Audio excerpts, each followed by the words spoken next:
Okay, good morning, everyone. I'm here to welcome you all to our RTC Internship Symposium. My name is Dr. Shaila Esprey. I'm the founder and director of Great Caribbean Research Institute. Thanks to everyone who is joining us online and in person to hear our students present their research. The RTC Internship Symposium is an annual event began in 2022 as part of the Caribbean Digital Scholarship Collective joint programs funded by the Mellon Foundation. So a little history of the Institute. The internship program has been a part of our programming since 2014, and we created an academic curriculum around the program in conjunction with our primary academic partner, Dominica State College, in 2016. And students have been earning course credits for their participation in the program since then. And we have, since 2022, with the Mellon Foundation grant for the Caribbean Digital Scholarship Collective, we have been able to expand this program into a funded internship for our students and a Caribbean Digital Studies certificate as part of their degree at Dominica State College. This year is the first year. I'm happy to announce that in the academic year 2023-2024, we have officially expanded our program regionally to include interns in our program at the University of the West Indies, MONA. Those students will be joining us this afternoon, and they will also present their work at future Symposium. But this year we are celebrating our students who completed their program in the 2022 to 2023 academic year, and also our current students will also be presenting their work.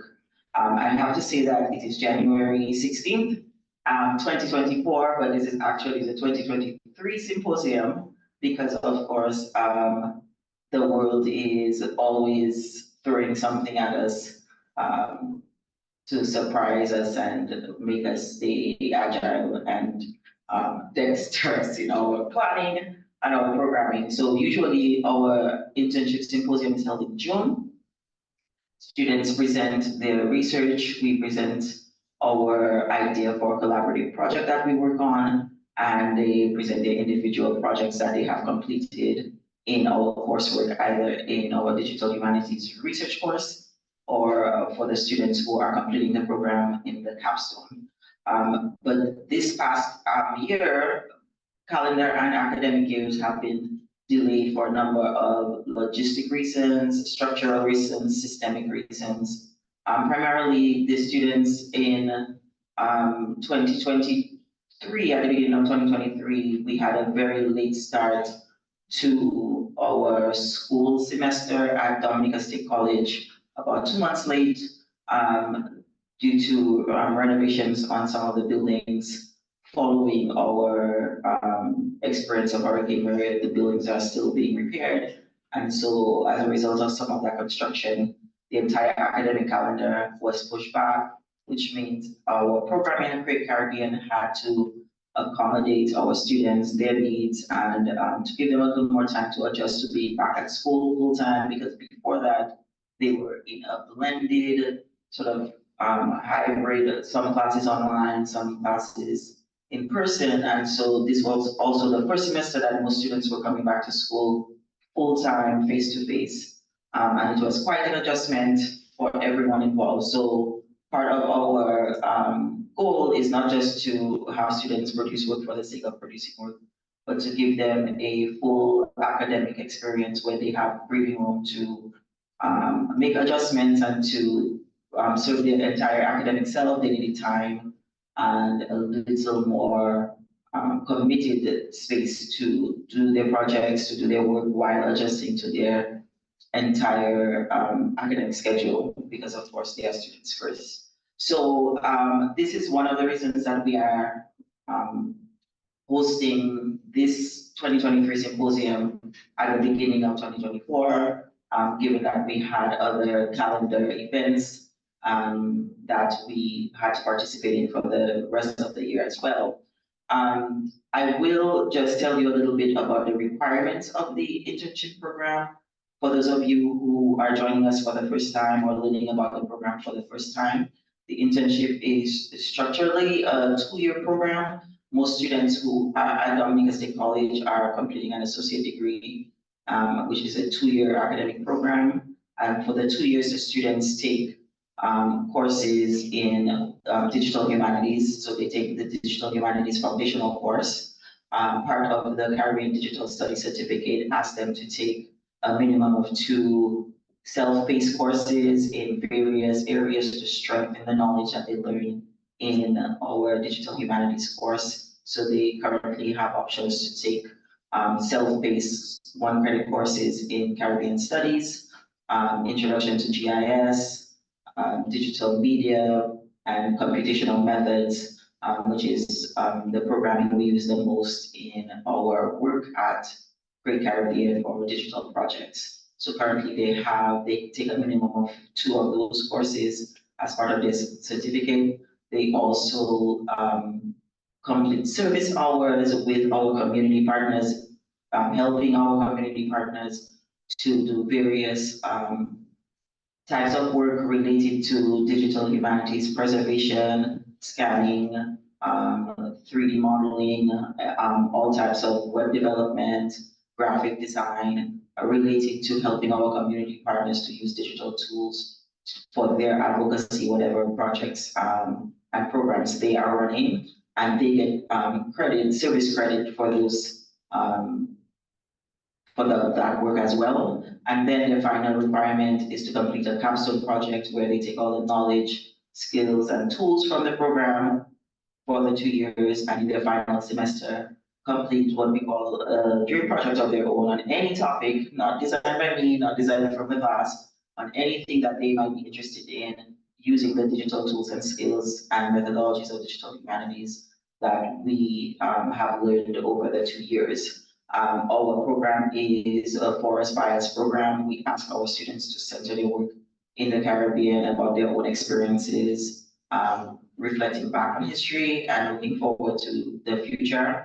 And so they have come up with a range of topics, a quite diverse body of work. I would like to begin at the end today, where we invite our completing students, the students who have, let's give them a round of applause on the Zoom and in person, who have completed not only the Caribbean Digital Studies Certificate, but have graduated from Dominica State College or will be graduating very shortly or just completed this semester their work at Dominica State College and moving on to the next part of life. They will be sharing their projects with us first. And yes, the capstone is basically an assignment that they begin in their final semester, and they have to follow all of the protocols and the format of academic research to do that. They begin by submitting a proposal of their idea. They go through an analytic bibliography where they select the best research resources to inform the work that they're going to do. They provide progress reports throughout the work, and then they produce their final project. So the projects you are about to hear on this first panel are from the students, the 5 students who I have to say this is a very special day, because these are the students who are completing the program in the very first cohort under the Caribbean Digital Scholarship Collective. So these are the very first students to complete under the Mellon Foundation grant. And this is our first delivery of the Caribbean Digital Studies Certificate. So you are going down in history as well. Okay. So I will allow us to get started on the day. We have a long, I won't say so long, it'll be all right. The sun is coming up, I'm feeling hopeful. It was raining earlier in Dominica. But we have three panels today, and the first panel will be the capstones, and then we will, after the break, we will begin with our current students in the program who will present their work from their digital humanities research course. And then in the afternoon, we will have some big announcements and a little bit of a celebration to end the day. So I will keep us right on schedule because we're running about 15 minutes behind, thanks to, of course, the inevitable technical difficulties of digital work. So I will get started by asking our first panelist to present her work. Luam Stevenson is going to present her capstone project on Caribbean economic development, and Luam asked the question of three Caribbean nations, how have they developed economically and how has outside external and internal forces influenced the state of their economies up to the present day. So let's hear from Luam on her work.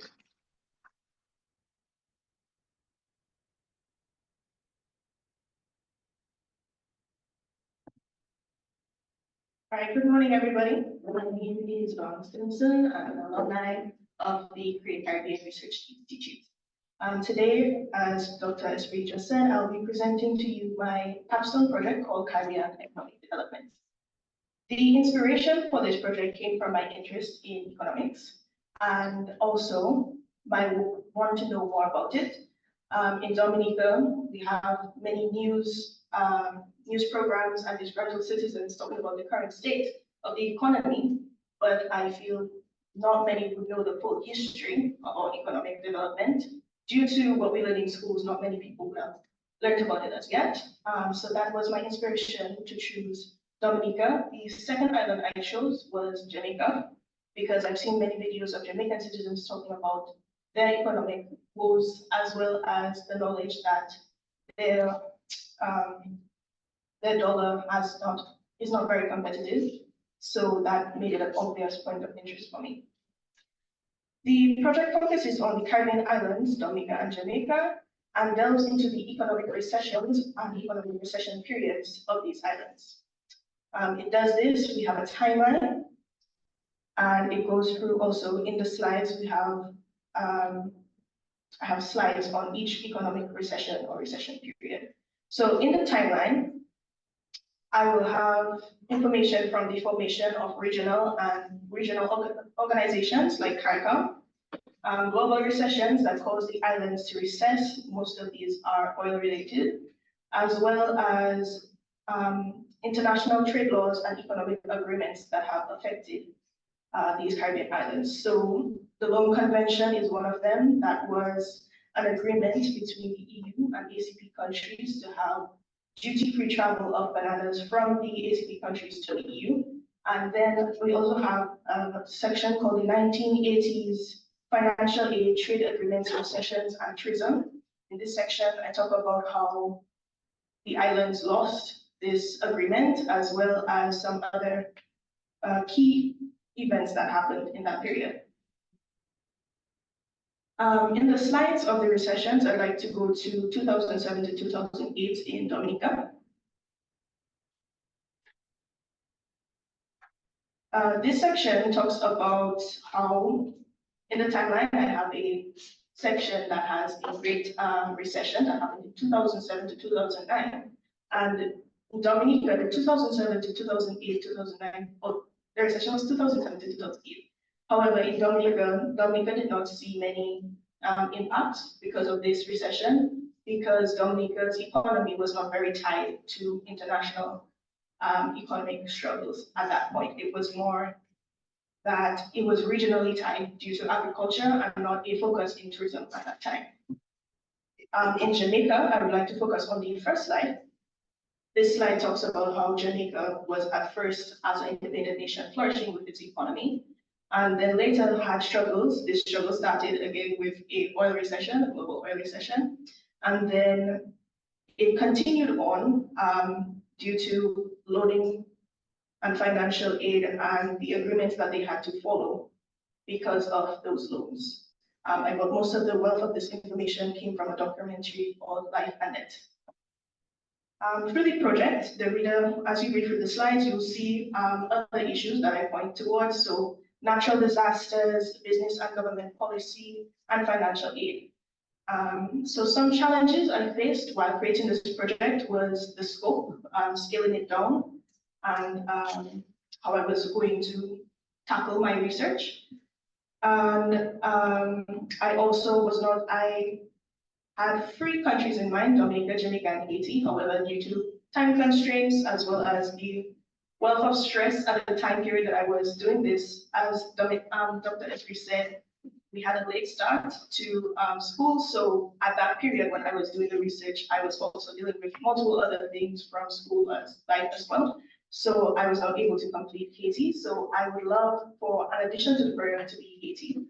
Other challenges, look at the challenges.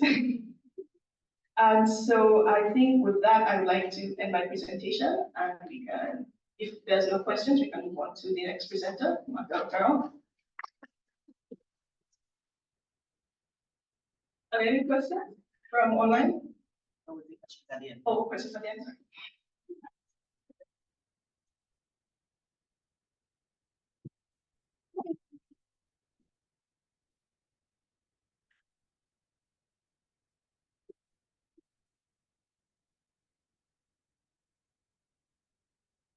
Morning everyone, my name is Carol, and I'm a past intern at Caribbean, and I'm going to speak about my project, the evolution of plantation from past to present. This project basically speaks on what happened to the landscape of the plantations throughout the past when slavery started to the present day. How have it changed, what happened to it, what was built on it as well. So the tool I used for this project was ArcGIS, Zotero, and I later decided to use MATLAB because of inspiration I got from my colleagues. And I decided to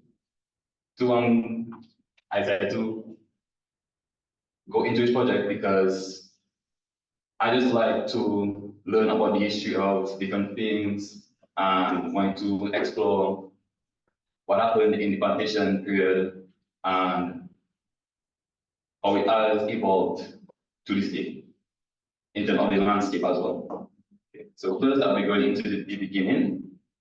This basically talks about the history on what happened and the starting of slavery. So firstly, the Europeans arrived and they wanted to seek wealth in terms of gold and silver, but unfortunately they didn't discover that.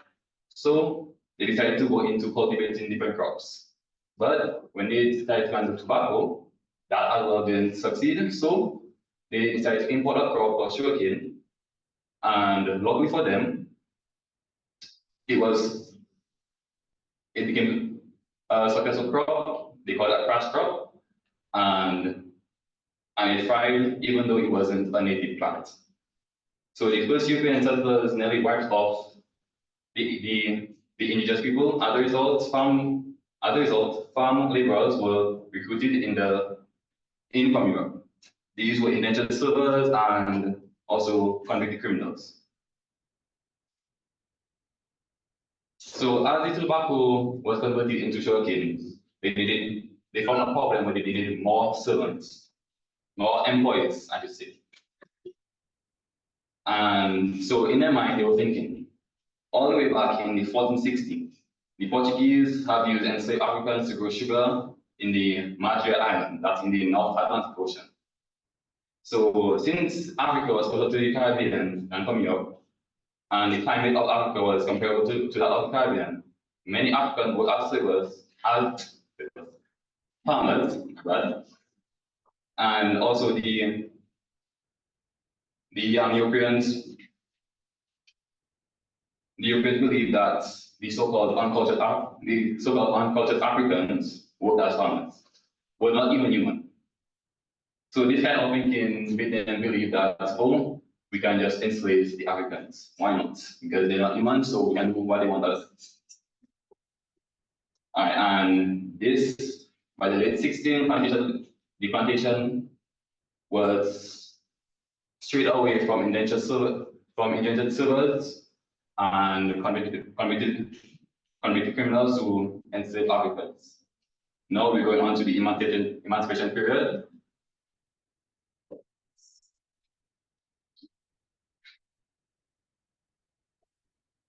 So the enslaved Africans had enough and they wanted to get their freedom back. So in terms of that, they decided to revolt. And in the 1830s, enslaved people were released or emancipated in the British Caribbean, but that was only because of the Baptist War. So this war was known as the Christmas Insurrection, and it was from 1831 to 1842. And this was one of the biggest revolts that was recorded in history. Now, the Baptist War, even though it wasn't really successful, it still put in the mindset of the British that, hey, we need to release the African because it is inhumane and we learn the errors of our ways, so they decided to put out the Emancipation Acts. Now we'll be moving on. So now we'll be moving on to the present day.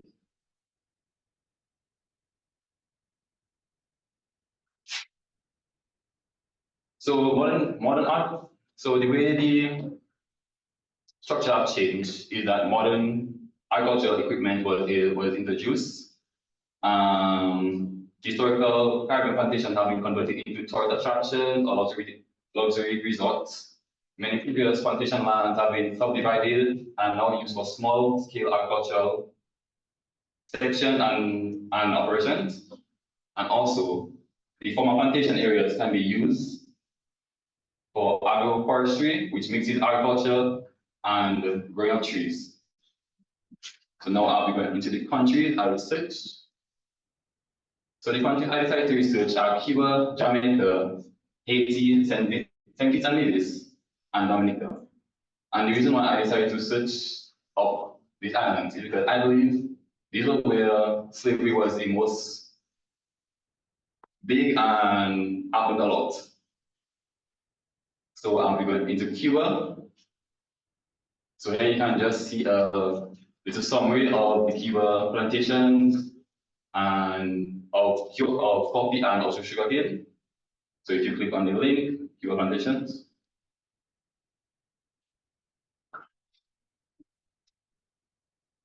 Okay, so first you'll be seeing a timeline of the coffee history in Cuba. So you will see the introduction of coffee. Let's go next. The improved coffee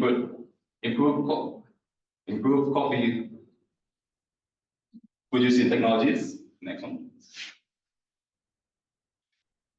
Coffee incorporated into the daily living. Export of coffee became difficult. Cuba made premium coffee.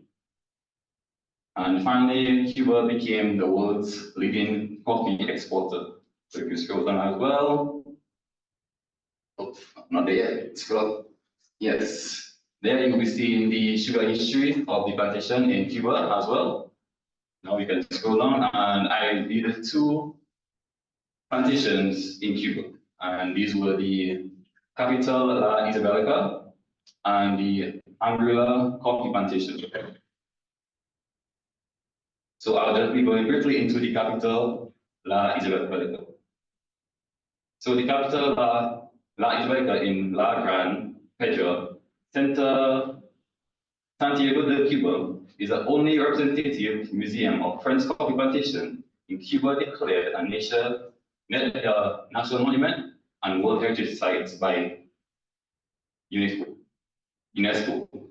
It stands between the hills of the Gran Pedra and was converted into a museum in 1961 with 17 display rooms and over 590 objects telling the native of the French who were forced to flee Haiti. These drawings of the coffee estates are extremely valuable because they demonstrate the application of pioneering agricultural technologies in challenging challenging terrains, and shed light on parts of the Caribbean and Latin American economic, social, and technological histories. Now, if we go back to the main project, I will be going into briefly about Dominica before I end.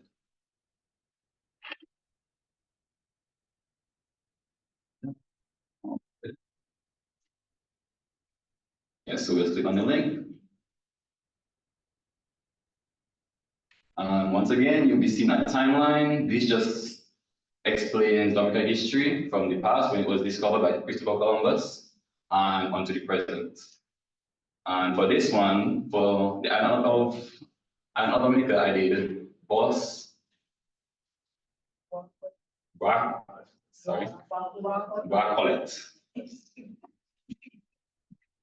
So the Barcolet is one of Dominica's oldest remaining estates, dating back to the early years of French colonization in the 1720s.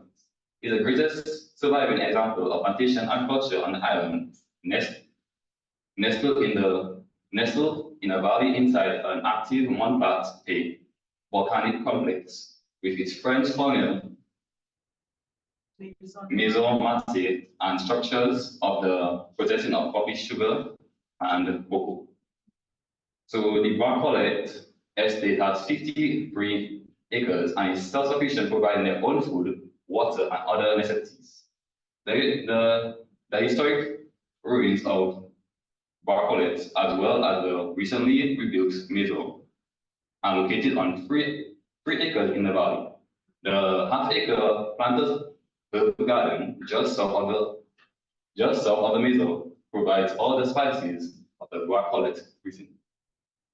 So the challenge I face with the project is I didn't really understand how I'm going to do my project. I had the information, but I didn't know how to structure it, because to me, information on the screen just looks boring, so it's reading. So I wanted to make it some kind of interactive. So that's why I decided to use Nightlabs. And I don't think I have any more challenges, and this concludes my presentation.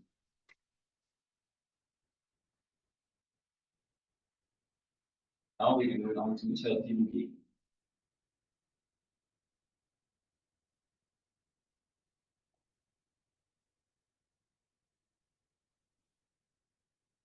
Everybody.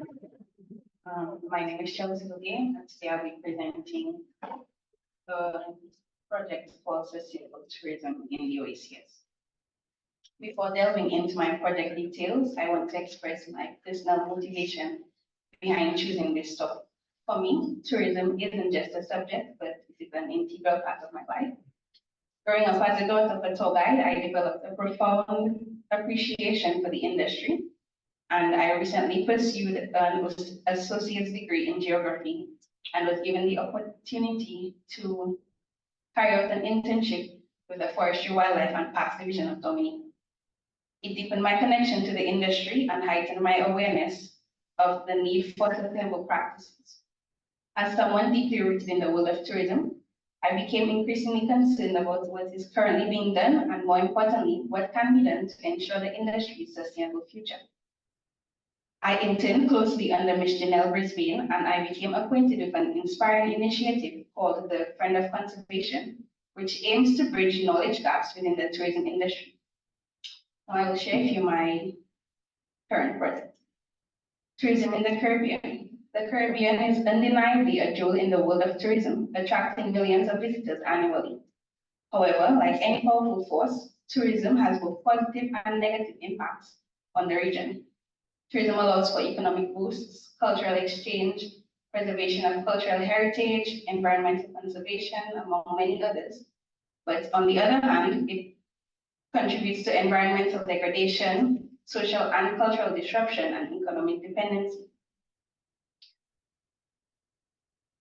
I created a story map on ArcGIS to show the location of the countries in the OACS. On this map, I also included a very brief summary about tourism in the different countries and tourism's contribution to the overall GDP. After seeing the importance of tourism to these countries, I wondered whether or not anything is being done to conserve it. In the interest of time, I will make mention of only one or two of the measures that I found. In Antigua and Barbuda, the Sustainable Tourism Association works to promote sustainable tourism practices among local businesses. In Dominica, we have the White Kubli National Trail, which was developed to promote sustainable tourism and provide economic opportunities for local communities. The island has also established national parks and marine protected areas to conserve its natural habitats and ecosystems. The Grenada Tourism Authority has launched a Pure Grenada campaign to promote sustainable tourism and to highlight the island's natural beauty. The Montserrat National Trust works to protect the island's natural habitats and ecosystems. Adopt a Home for Wildlife and Saving Our Special Nature of Montserrat program have both been developed in an effort to restore and practice sustainable tourism.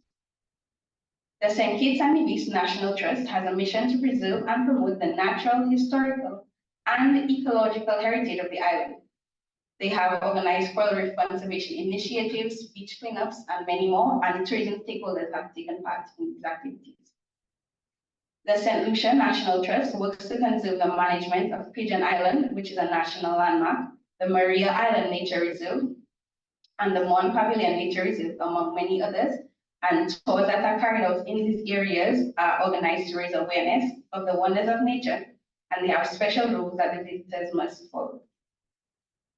The Sustainable Grenadines Inc. and the Sunscreen Organization develop sustainable tourism activities under a project called Ashton Lagoon Reserve Restoration.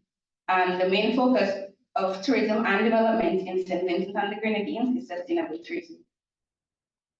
If you scroll lower down, I've included pictures of the Pure Grenada campaign, a sign saying White Kubli National Trail, the logo of Caribbean Tourism Organization, and the Caribbean Sustainable Tourism Awards.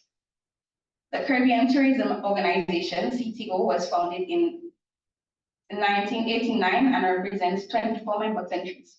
Its primary mission is to promote the Caribbean as an attractive and sustainable destination through collaborative marketing efforts.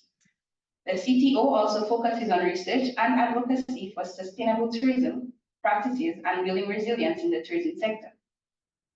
The CTO hosts Sustainable Tourism Awards, and they have the purpose of identifying, and highlighting exemplary sustainable tourism practices in the Caribbean.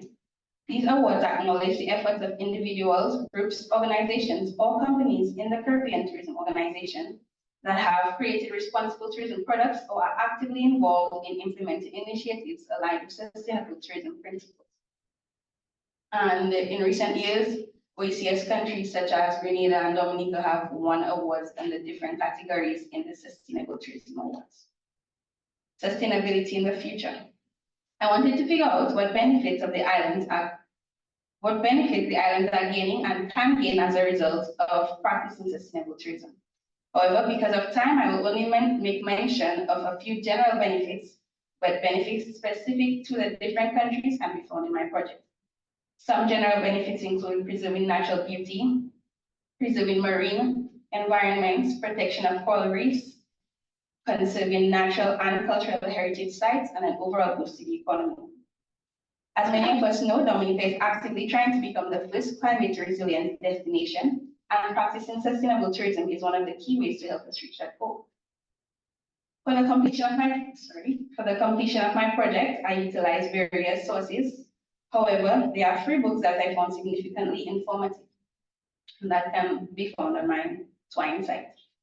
Consuming the Caribbean, From Arawaks to Zombies by Mimi Scheller is a book that explores the history of the Caribbean and how it has been shaped by colonialism, slavery, and tourism. The book also examines the impact of globalization on the region with a focus on the ways in which the Caribbean culture has been commodified and consumed by the rest of the world. What does this have to do with tourism and sustainability? Tourism is a major industry in the Caribbean, with millions of visitors traveling to the region each year. Tourism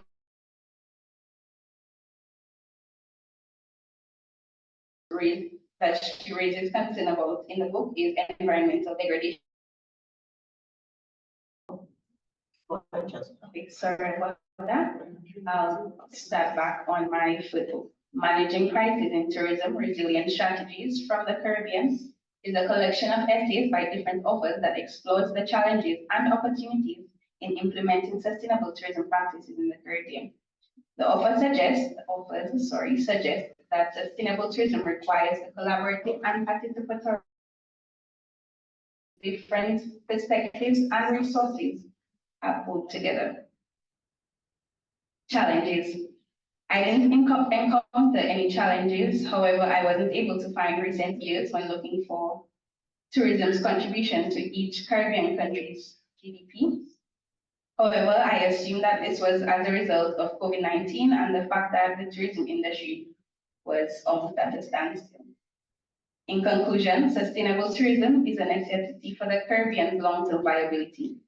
I hope my research has shed light on the importance of sustainable tourism. Thank you for listening. Good morning, my name is Elise Bobby, and today I'm presenting my capstone project entitled Caribbean Crescendo.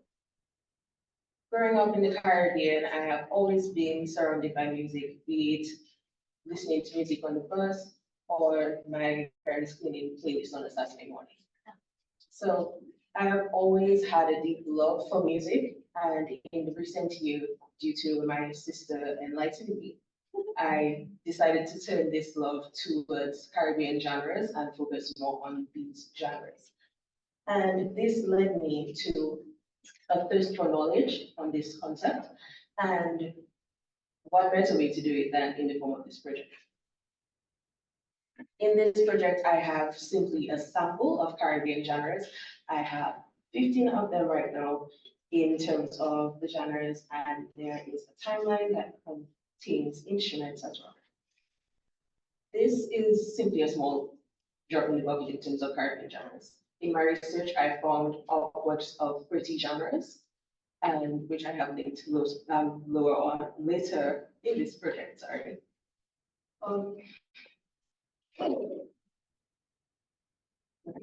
Okay, so if we scroll down to the Caribbean genre timeline, we have just basic information about these genres in the form of a timeline organized in terms of their chronological creation. So the first genre that we have in my data set is the Jinping music of Dominica, which was created in the 19th century. And in here we have some of the subgenres, successors, or future genres, which include bouillon and calypso.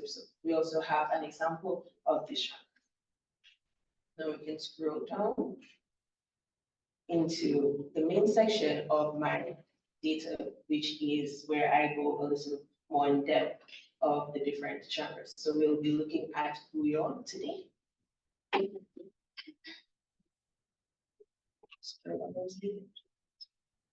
Right. Okay. So bouillon was created in Dominica in around the 1980s, and this was due to a need for innovation in the cultural music. So our cultural music, an example would be Jinping, and the entire goal of the creation of bouillon was to bring new life into this genre, well, our cultural music, to introduce it and to rebrand it for to allow them to be a little bit more interested in our culture. And this genre has many inspirations, musical inspirations. These include genres from Dominica as well as those outside. A few of these include calypso, Jinping, quadrille, ballet, mazu, cadence, zouk, soca, and lago capit. The creators of bouillon are the Windward Caribbean culture, which is more likely known to us as WCK. And as I stated previously, they created this genre to breathe new life into the lungs of our traditional music. So bouillon is the soul of our traditional music, but with new legs, with new instruments used to bring this message across. Now the name bouillon is closely related to the French term bouillon, which is a broth, which is a clear seasoned soup, which contains a combination of different ingredients, which is very so much like the genre, which contains different pieces of other genres. All right. Now, languages that Buyo is usually written in include English and Dominican Patois Creole. Now, themes that we find in this genre include the discussion of social issues, enjoying a good time, or free enough, as well as partying against as we're using. Now, some of the subgenres, successors, and fusion genres that you would find from Buyo music include Buyo soca, Buyo muffin, reggaeton, alternative Buyo, Buyo guada, and hardcore Buyo, which is known for its lewd lyrics. An example of that would be the Nasty Business music. All right, so some instruments that I utilize in Buyo include the drum set, the tabubele, the tabulele, the labukawit, which is a goat skin drum, the shak, the gouache, the tabal, the accordion, acoustic drums, rhythmic guitar, bass guitar, electric guitar, keyboard, conch, and bell. Now, some unique or noticeable characteristics of this genre is the utilization of our cultural instruments, as well as some electric and more modern instruments in the mix. Some of our well-known and influential Buyo artists include Ace Avanta and WCK, Triple K, Rio, Mr. Rich, and Pattern XP. Now we can move on to our instrument timeline, where I look at some of the instruments that are utilized in our genre. Proceed.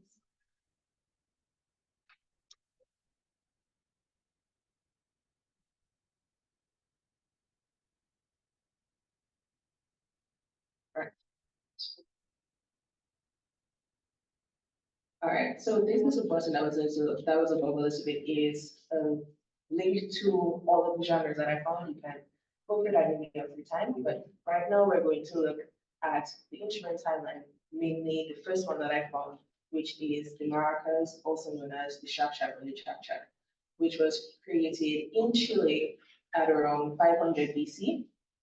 Here I have a physical description as well as a picture of this instrument, which the physical description is maracas are a rattle instrument traditionally made of dry calabash boards or turtle shells filled with beans, beads, or pebbles. This instrument is shaken to make it sound.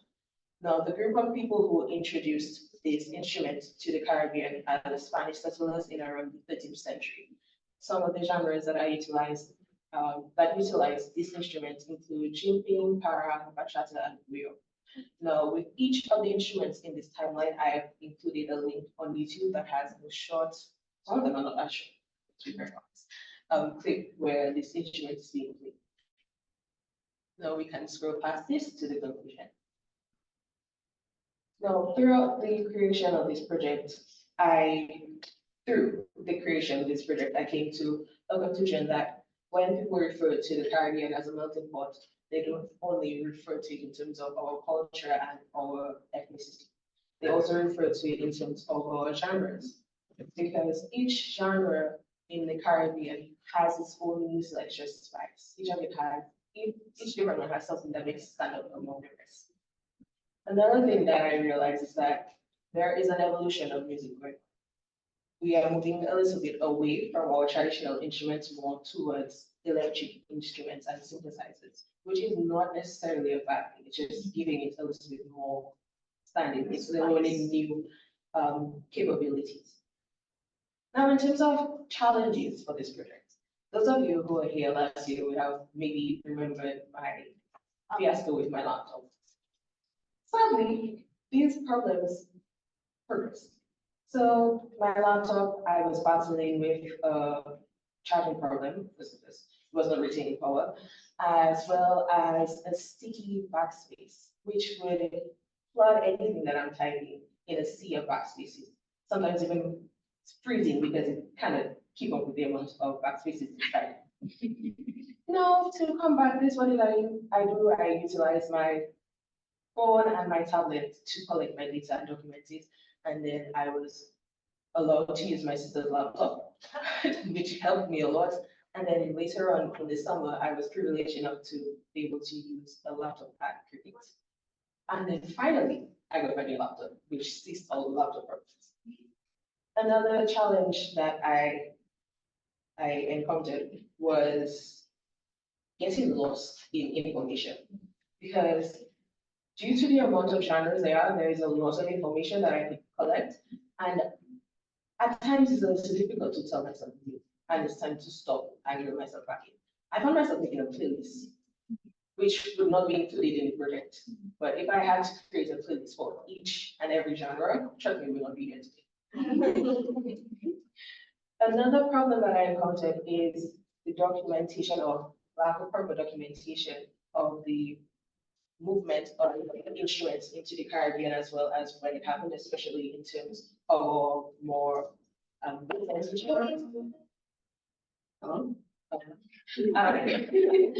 so it was some of them I could not find anything in terms of when they were brought across and by which was a little disconcerting, but nonetheless we made it through. In order to make this project possible, I utilized a few tools, including Twine, which I was introduced to by Luan. Thank you. ArcGIS story maps, which houses this project, as well as NightLab timeline, which is what I used to create all of the timelines in this project. Thank you very much for viewing my project. I hope that you learned something new about the genres in the Caribbean through my project. And once again, thank you for your time and your attention. Yeah. So I hand off to our last presenter for the capstone project, Sylvia Charles. Good morning, everyone. My name is Sylvia Charles, and I am a proud Great Caribbean alumnus. My capstone project, The History of a Black Man, offers a nuanced examination of Black lived experiences by juxtaposing the perspectives of a Caribbean man and an African American man. Through an exploration of struggles, goals, and achievements, this project delves into the rich tapestry of the Black narrative over time. Focusing on the works of renowned poets, Derek Walcott and Langston Hughes, this project seeks to compare and contrast the typical life of the Black man from the Caribbean and the USA. This idea came about researching the genres of various books in our previous group's project, Visualizing Caribbean Literature. I realized that Derek Walcott's central theme was society, and it piqued my interest. I also remember literary works from Langston Hughes during my English B classes in my 5th year at high school, and decided to compare the poems and plays. Two central questions guided this inquiry. Did society influence the topics written by the poets? Is there a similarity between a Caribbean man and an African American man? Also, I asked myself, how effective are the poets in using literary devices and cultural dialect in their work? To visualize this project, I used digital tools such as Twine storytelling, NightLab, Google Sheets and Docs, as well as Zotero. The steps I took included selecting poems and plays from both authors, analyzing each poem and play, comparing the author's approach to writing, establishing a timeline of the major events of colonialism and discrimination in the Caribbean and USA, as well as comparing the themes of colonialism versus racism and love for the Caribbean versus Black resilience in America. The only challenge I faced for this project was the inability to source all the literary works listed. For example, I could not find text for the plays or other videos, sometimes neither, but you know the show must go on. Now let us go down to back to beginning and head to the list of poems. Now I selected 3 poems for each theme, as well as 2 plays for each genre. Now on the Derek Walcott Post-Slavery and Post-Slavery, I selected The Ruins of a Great House, The Sea's History, and A Far Cry from Africa. For Love of the Caribbean, I chose Love After Love, Map of the New World, and Flock. For long-standing use on the racism and discrimination, I chose theme for English B. Let America be America again and very well. On the Black resilience in America, I selected Mother to Son, Brotherly Love, and The Negro Mother. On your own time, you can look at these poems. I included the text as well as an analysis of each poem. And we can go down to the plays and drama. For Derek Walcott, I selected Tija and his brothers, as well as Pantomime for slavery and colonialism. And for Langston News, I selected Mulatto and Jim Jericho for racism and discrimination. Let's go to the analysis of the basis of the piece. The selected text discusses the distinct writing styles and thematic approaches of renowned poets Derek Walcott and Langston Hughes. Walcott, being a Caribbean poet, is known for his intricate use of language and exploration of identity, history, and post-colonial struggles. His writing is characterized by a meticulous attention to detail, lyrical quality, and an embracing of nature and arts as sources of healing and liberation. In the sea's history, the poem uses animal and insect imagery to describe the mixed psyche of the races in the West Indies. The reader witnesses metaphors like the bullfrog bellowing for a vote, the mantis like khaki police, and the food caterpillars of judges. Walcott sees some indication of history's real beginning for the West Indies, but he challenges the concept of history, believing like it is a deity, force, or science.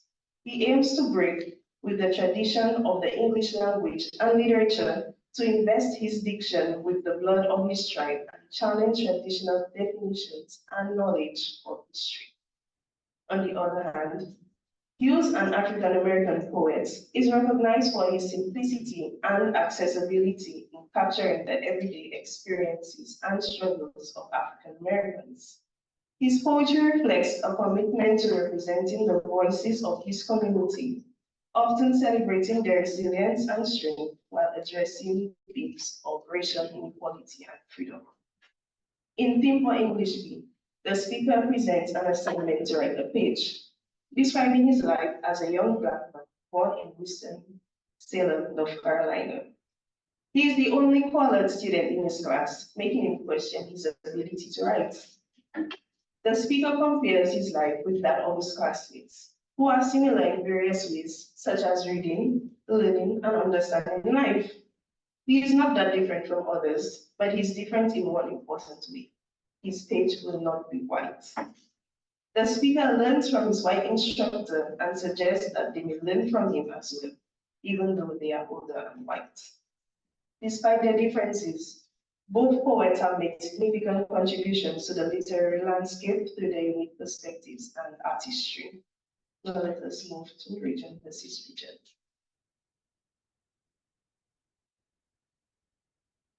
And I'll begin with the Caribbean, the time period 1940s to 1980s. This time period outlines the transformative period in the Caribbean between 1940 and 1980, following the end of slavery. It highlights the region's journey towards decolonization, independence, and the efforts to address social, economic, and cultural challenges. The post-slavery Caribbean witnessed shifts in politics, as well as several countries achieved independence. Leaders like Eric Williams, Michael Manley, and Maurice Bishop advocated for social justice and equality, laying the foundation for inclusive societies. Economically, the region diversified from plantation crops to tourism, offshore banking, and manufacturing. Cultural resurgence was also evident with influential writers such as Derek Walcott and V.S. Naipaul, as well as the popularity of musical genres such as reggae and calypso, enriching the artistic landscape. Despite facing challenges, the era set the stage for the region's progress in asserting its independence, addressing inequalities, and reclaiming cultural pride. If you go lower down, you'll see the timeline I created with MyLab, and this just outlines the major time periods which happened in the Caribbean at the time. As seen in his 1962 poem, A Far Cry from Africa, the discovery of the West Indies by Christopher Columbus led European nations to seek colonial power over the islands, bringing slaves from Africa to provide labor for these settlements. The poem also presents the African as a gorilla, representing them as dark, ape-like, and uncivilized, while the white man is Superman, presenting progress and power. The poet questions Webster as he is tainted by the blood of both races.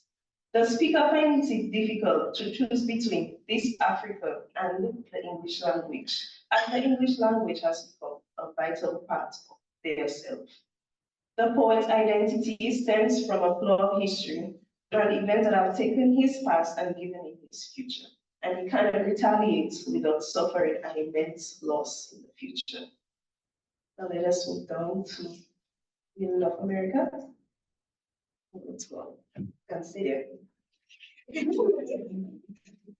Between 1920 and the 1960s, the United States of America was marked by deep-rooted racism and racial discrimination. Despite advancements and achievements, during this time, racial tensions persisted and significantly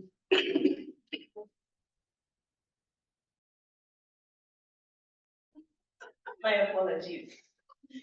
Despite advancements and achievements during this time, racial tensions persisted and significantly impacted the lives of African Americans and other minority groups. The 1920s, known as the Roaring Twenties. The 20s, also known as the Roaring Twenties, saw a surge in economic prosperity and cultural changes, but racism remained prevalent. As seen in the play, Jim Crow Jericho, it explores the American Civil Rights Movement, which aimed to free Black people from slavery but failed to grant them their fundamental rights. Let's move to theme versus theme. First, I'll discuss post-colonialism versus racial discrimination. Derek Walcott and Langston Hughes, renowned poets from different cultural backgrounds, both delve into themes of oppression and injustice in their poetry. Walcott focuses on the aftermath of slavery and colonialism in the Caribbean, exploring the psychological and emotional impact on individuals and communities, while also addressing themes of identity, heritage, and freedom. Hughes, on the other hand, confronts the reality of racism and discrimination experienced by African Americans in the United States, emphasizing themes of racial inequality and the quest for equality and civil rights. Despite their different approaches, both poets shed light on the enduring effects of historical injustices and the resilience of marginalized communities. While Walcott's work captures the Caribbean landscapes, culture, and history, Hughes employs a more accessible, poetic style rooted in African American oral traditions, giving voice to the everyday experiences and emotions of African Americans. On to love for the Caribbean versus Black resilience in America. While Walcott celebrates his love for the Caribbean, emphasizing its cultural heritage and natural beauty, Hughes focuses on themes of Black resistance, resilience, and the pursuit of equality for African Americans. Through their poetic voices, both poets shed light on the struggles and triumphs of their respective communities, offering important insights into the complexities of race, identity, and history. Walcott's poetry is rooted in its deep connection to the Caribbean, evoking nostalgia and reverence for its cultural heritage, diverse landscapes, and historical legacy. In contrast, Hughes' poetry is characterized by themes of Black resistance and empowerment, as he exposes the harsh realities of racism, discrimination, and systemic inequality faced by African Americans. As we come to the close of this project, exploring the beautiful poetry of Derek Walcott and Langston Hughes, I invite you to reflect on the profound impact of their words and the experiences they shared throughout their art. We have witnessed their ability to weave personal experiences with broader themes of identity, discrimination, love, and resilience. Now it is time for us to connect their poems to our own lives and experiences. Whether you find solace in the soothing rhythms of Walcott's Love After Love, or draw strength from Hughes' powerful depiction of the African American experience in Let America Be America Again, remember that poetry is not meant to be a solitary endeavor. It is a medium that unites us, transcending boundaries and fostering empathy. As someone who enjoyed this digital humanities internship, this project and previous projects have significantly developed my skills in various areas. Firstly, it enhanced my proficiency in using toy storytelling and live lab timeline, two widely used tools in today's digital humanities field. Through hands-on experience, I gained a deeper understanding of these tools' capabilities, which will be invaluable for future projects and endeavors. To conclude, my fellow interns I worked with, as we reflect on our time in this internship, we are very grateful for the development and skills in digital humanities, research, content creation, storytelling, and collaboration.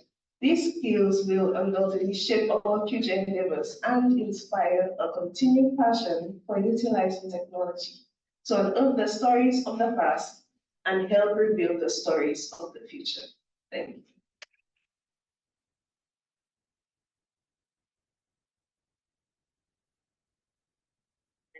So much to Zavita and everyone else who presented. I do have a bit of a housekeeping announcement. For those of you who are joining us on Zoom, I want to recommend that you, if you would like to see the speaker or the room while the students are speaking, I know some parents are joining us online and they would love to be able to capture those moments.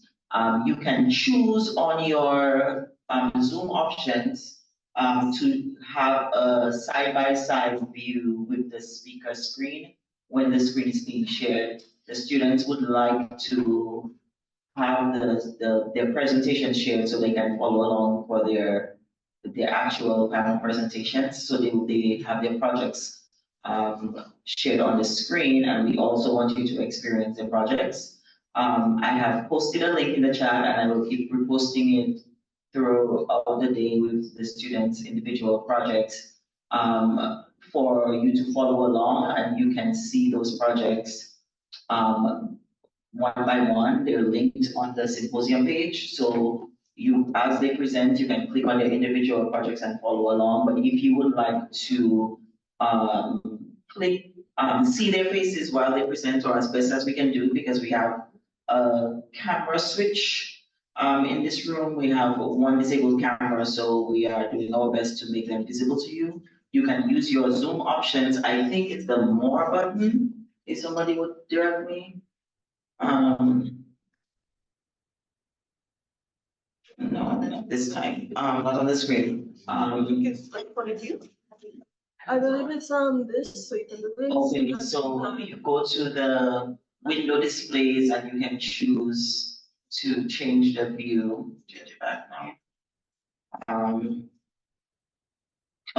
To have the side-by-side option for viewing the screen. All right.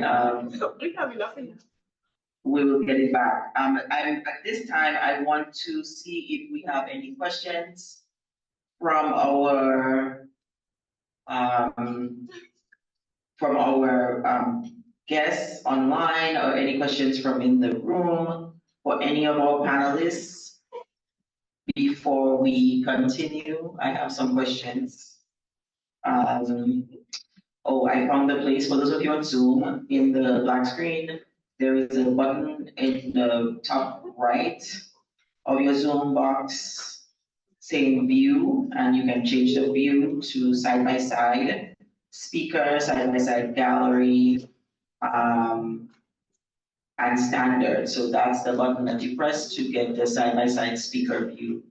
And that's what we want to, that you can choose that on your screen and you will be able to see the option with the speaker from the room, as well as the presentation when it is being projected. Okay, so at this time, I want to know if anyone has any questions for the panelists about their research and or their program, and I will invite anyone in the room or online to ask questions before I give them a couple questions to reflect on. We don't have questions. No one has questions online. Please feel free. I'm checking the chat. That was me posting in the chat.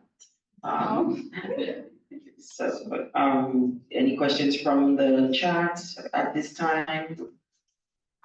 Okay, so because this is I'll wait to see if anybody's bringing up questions. These must be so thorough that they have no questions. I guess Jonathan has a question. Great presentations by everybody. I had a question for the evolution of plantations, past and present. I was wondering what were some of the similarities and differences between plantations on the 4 different islands that you examined?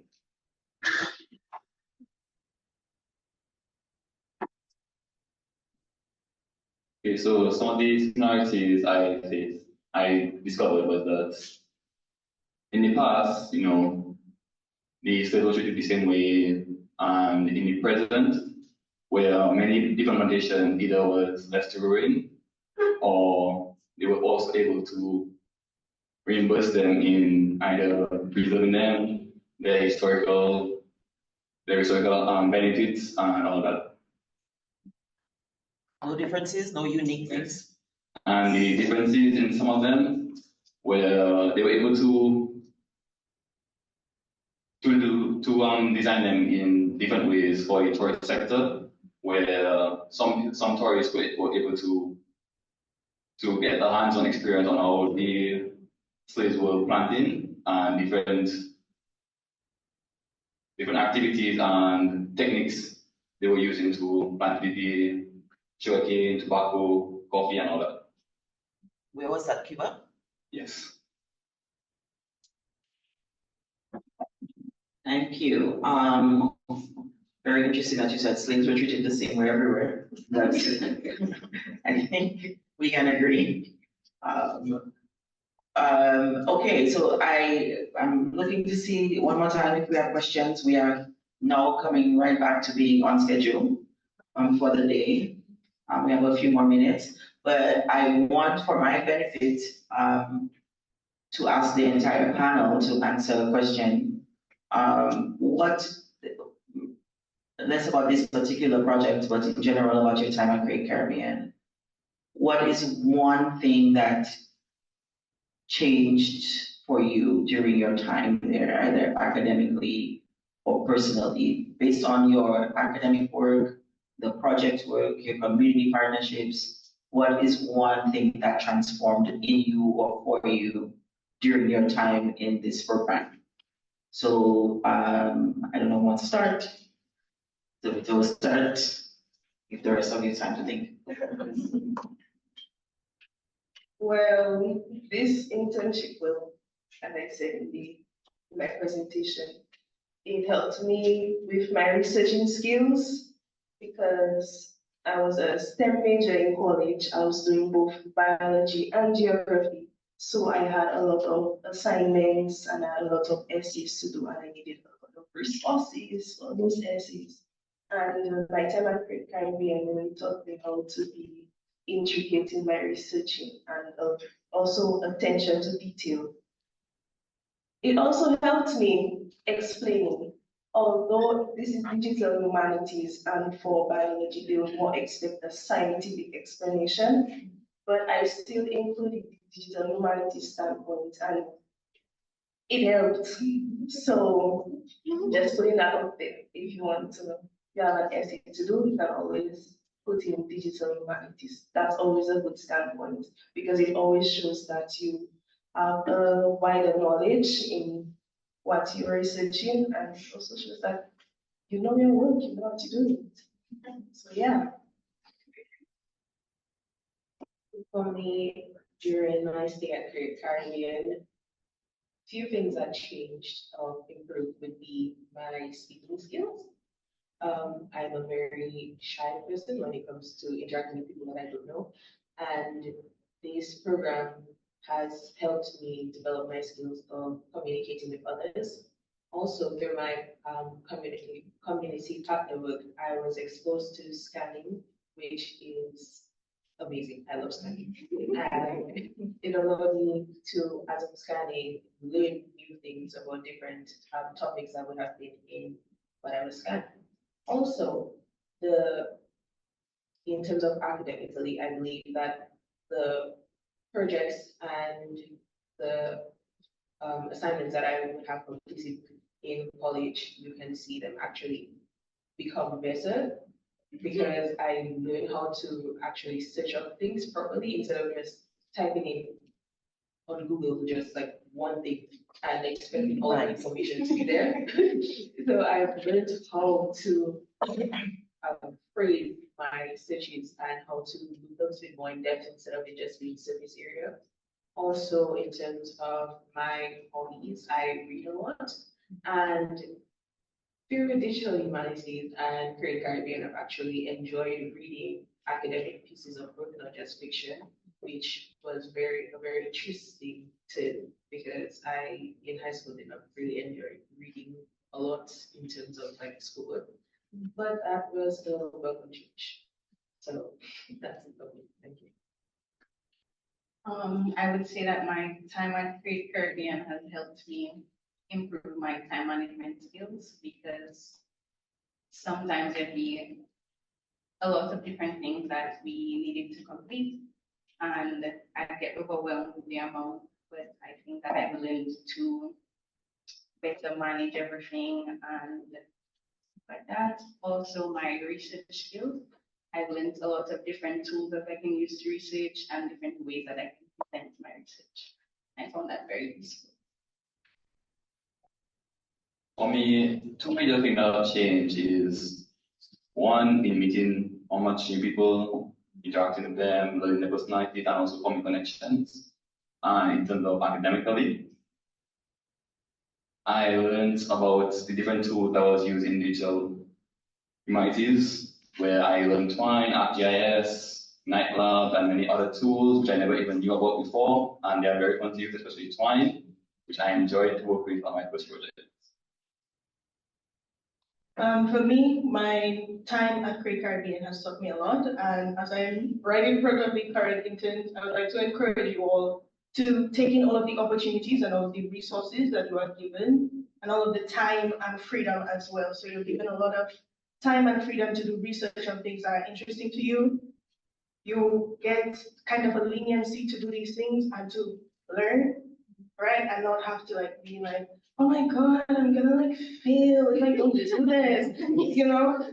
So it's more, and there's a lot of encouragement and there's a lot of support. So though I did in my speech say that I had a challenge with researching, that was like I was fully supported in my time doing research. I'd also like to say, going through the program, not just the RTC program, but doing other things like the summer, working with children in the summer, it gives you a lot of time to reflect on who you are as a person and a lot of time to reflect on who you are as a person in the Caribbean, like where we are and our relation to the different challenges we face as people coming from the Caribbean and how we can overcome those challenges. We have a lot of resources and a lot of support from Dr. Esri as well as the staff at Great Caribbean. So talk to them, figure out your life. You know, it'll be fun. You grow a lot being intern at Great Caribbean, and also now we have money, so that also changes a lot of things. Because I got a laptop, like, you know, I need to do things. So yeah. Thank you so much. Let's give the panelists a hand. We're responsive. I hope there's someone up there. I know I think I was on here earlier, but let me tell you for the record. We started from the bottom. We'll talk about that this afternoon. But having money helps us to do more things for and with you. So of course we are grateful for Mellon Foundation for helping us to be able to expand the program and to see the outcome. The kids are all right. And I think I want to kind of end this panel on Noam's note, you know, no, not the money part, like we have a lot of things to be in despair about. The world is a hellscape right now. Everything is bad, and our internet not working well today, and everything. We can complain about a lot of things, but you all have shown that our future, my retirement is in capable hands. If you do the work, please. And you all are learning something about your place in the region, and that you still live here and it's your home, and you should be responsible for making it better through the kinds of work that you all love to do and that you do every day. So I hope that is the takeaway from this first cohort, to thank them for their work, their presence, everything that they've done in the 2 years to move us forward, and hope you all have bright and bubbly futures. So we will be back at 11:15 for our current student panels. We're going to take a little break right now to those online. 11:15 local time, 10:15 for those of you in the US and Jamaica. We will be back at that time. Thank you.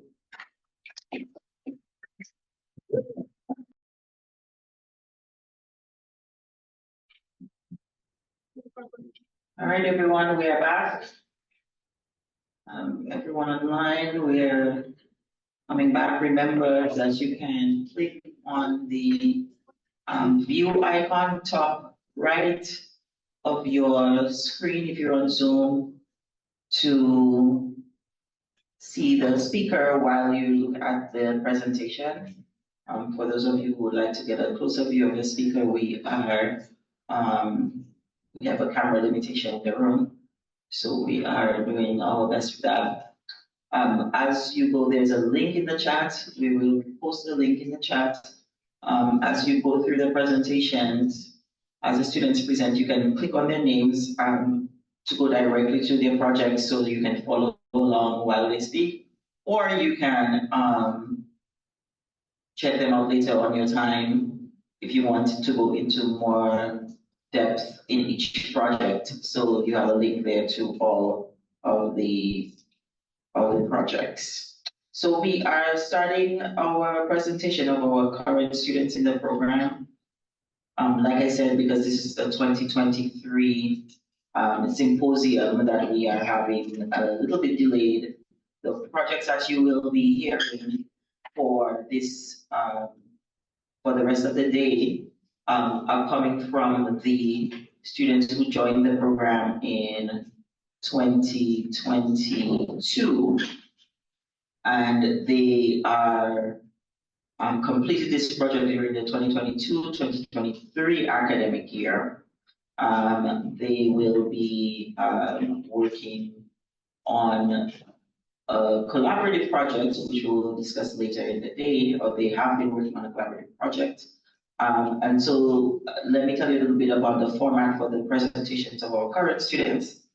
In the foundational course for the Caribbean Digital Studies Certificate and the internship program is Digital Humanities Research, a 3-credit course at Dominica State College.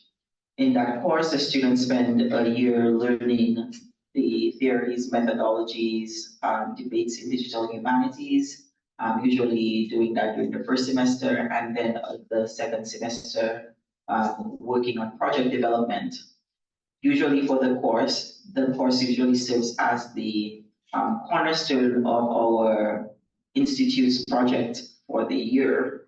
That usually is determined entirely by me. It's my one sort of czarish job is to decide what everybody does based on my mood and my interests at the time. It's the one thing I get for fun. So whatever I pull out of the magic hat that year is what they work on. And so the structure is that we work collaboratively on a larger scale project together as a team. That team includes all the students currently in the program, both at the first and second year level, all the staff. We invite alumni to work on the project. We invite our colleagues and friends in the Caribbean Digital Scholarship Collective at different points, and other consultants to work on a large-scale research project. That takes months and sometimes an entire year to put together. But while we are working on that, the students have course requirements. And part of their course requirements is to take the theme of that project and work on individual projects of their own, what we call micro projects of their own, based on their introduction to the theme that they were given. So usually with the theme, I begin by asking them for us to build a collective database of research resources. We use the tool Zotero to collaboratively work on that list, and each student is assigned a disciplinary area of focus to work on, particularly this year where our theme was looking at space and place, about Caribbean lives and living. And so for the broad general theme, I will talk a little bit later about that on space and place, the students were given disciplinary categories to research based on their interests and based on their majors. We try to distribute them as much as possible to give the students some kind of entry point of interest to them. And the year before, when we did the Visualizing Caribbean Literature project, which was our collaborative project for that year, we had a different model where we used our entry point was in periods of time because we had a single disciplinary focus, it was literature. But because our theme this year is interdisciplinary, we used the different disciplines to enter the conversation. And so each student's project is based originally off of the point of entry that they were given into the research resources. And so the 8 students who will present today will tell you how they developed their projects out of what they found. Our first at this time, so we will continue the same format. I will introduce the first presenter and they will all introduce each other at the end of their presentations. And then we'll have time for Q&A at the end of the panel presentation. So our first presenter for this session is Jada Lance, who will be presenting on Black bodies in media. And she will be joining us now at the podium.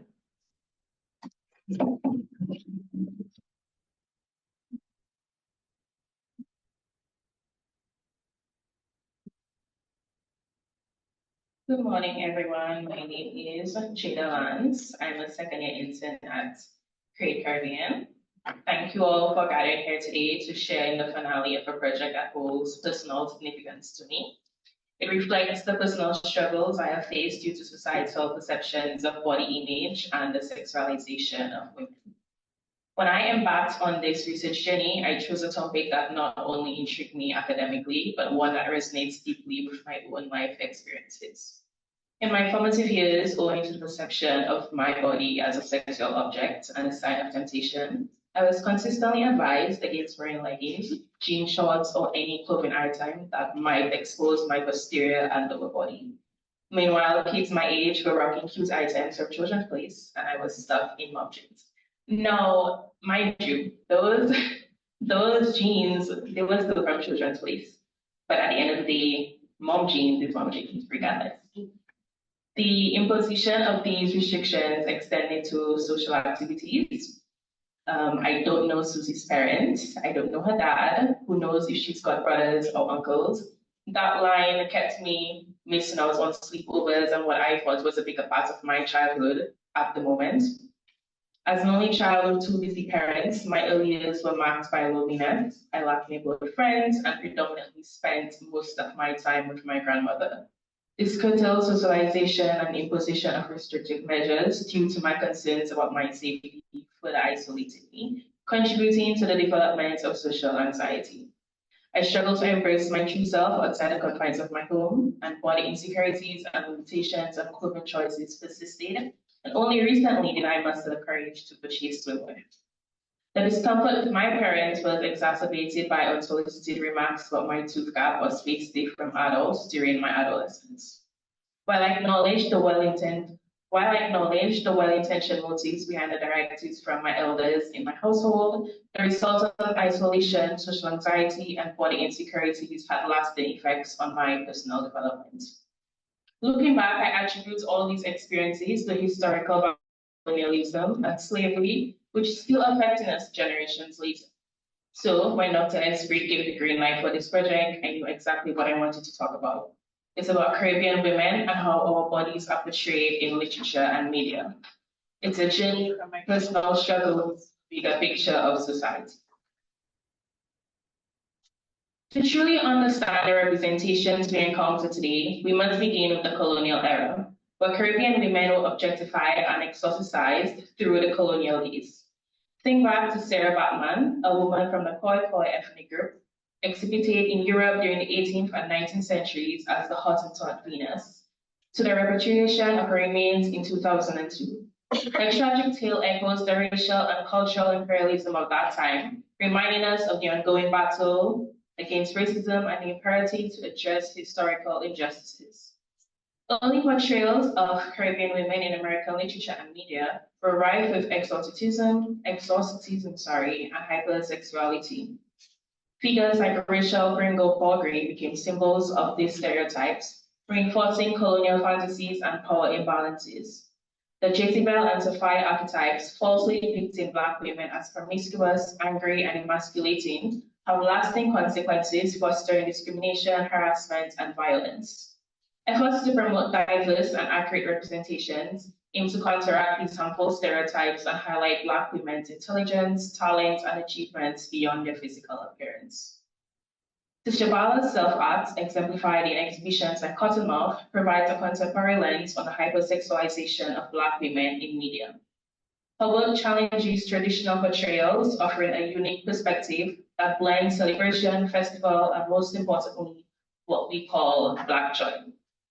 By exploring the aesthetic mindset of her subjects, South provides insights for a more nuanced and inclusive representation of Black women's bodies, moving away from the superficial and more stereotypical depictions.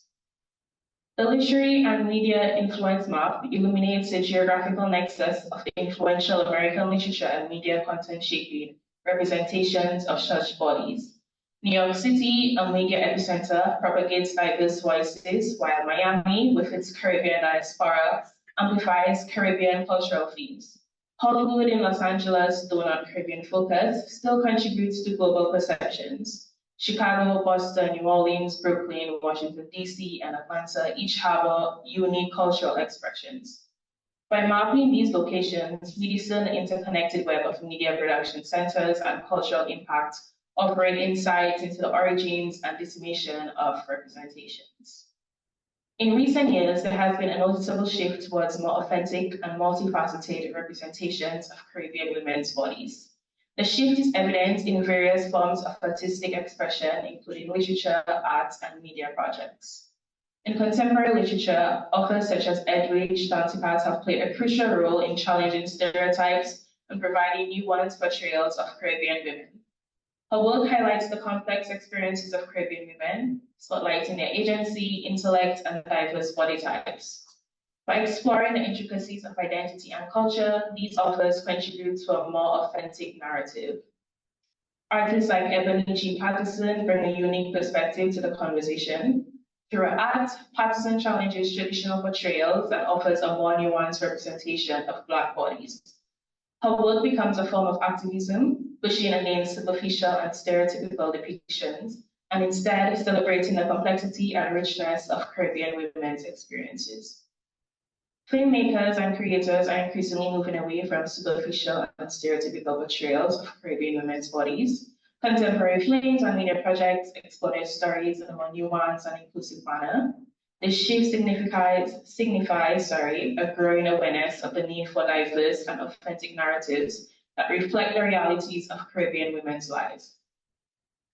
Moving on to the empowerment initiatives, these initiatives are vital arenas combating negative portrayals through literary and film festivals, leadership summits, and workshops. The Calabash International Literary Festival in Jamaica and NGC Bocas Lit Festival in Trinidad and Tobago provide platforms for Caribbean women and voices, fostering discussions on cultural representation and empowerment. Initiatives like the Caribbean Women Writers CWW series celebrate and promote Caribbean women's literary work and address gender-related issues. Film festivals in Toronto and Trinidad and Tobago showcase narratives reflecting the experiences of Caribbean women, engaging in issues of representation and identity.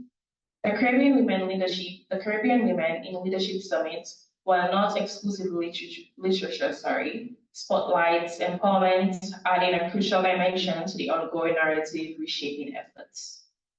Moving forward, it is essential to provide and continue the dialogue, challenge stereotypes, and celebrate the resilience and cultural richness of Caribbean women. By doing so, we actively contribute to reshaping the narrative, fostering empowerment, and promoting a society that embraces diversity in its truest form. As far as emotional outbursts and mental breakdown goes, I had no high hopes initially for this project. However, I am quite satisfied with the outcome. Regarding challenges, this project did not pose any, as I had a clear idea of what exactly I intended to do. Since this project related to my everyday life, I had a bit of fun, maybe a bit too much with the research and execution for this project. I think it's evident based on the work provided and produced, compared to the collaborative project, which I don't want to say despise. Despise is a bit of a harsh word, but I might have had a bit of ill and hostile feelings towards the project.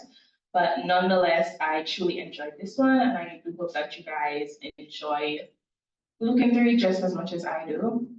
This concludes the end of my presentation. I now hand it over to the next panelist, Annalisa.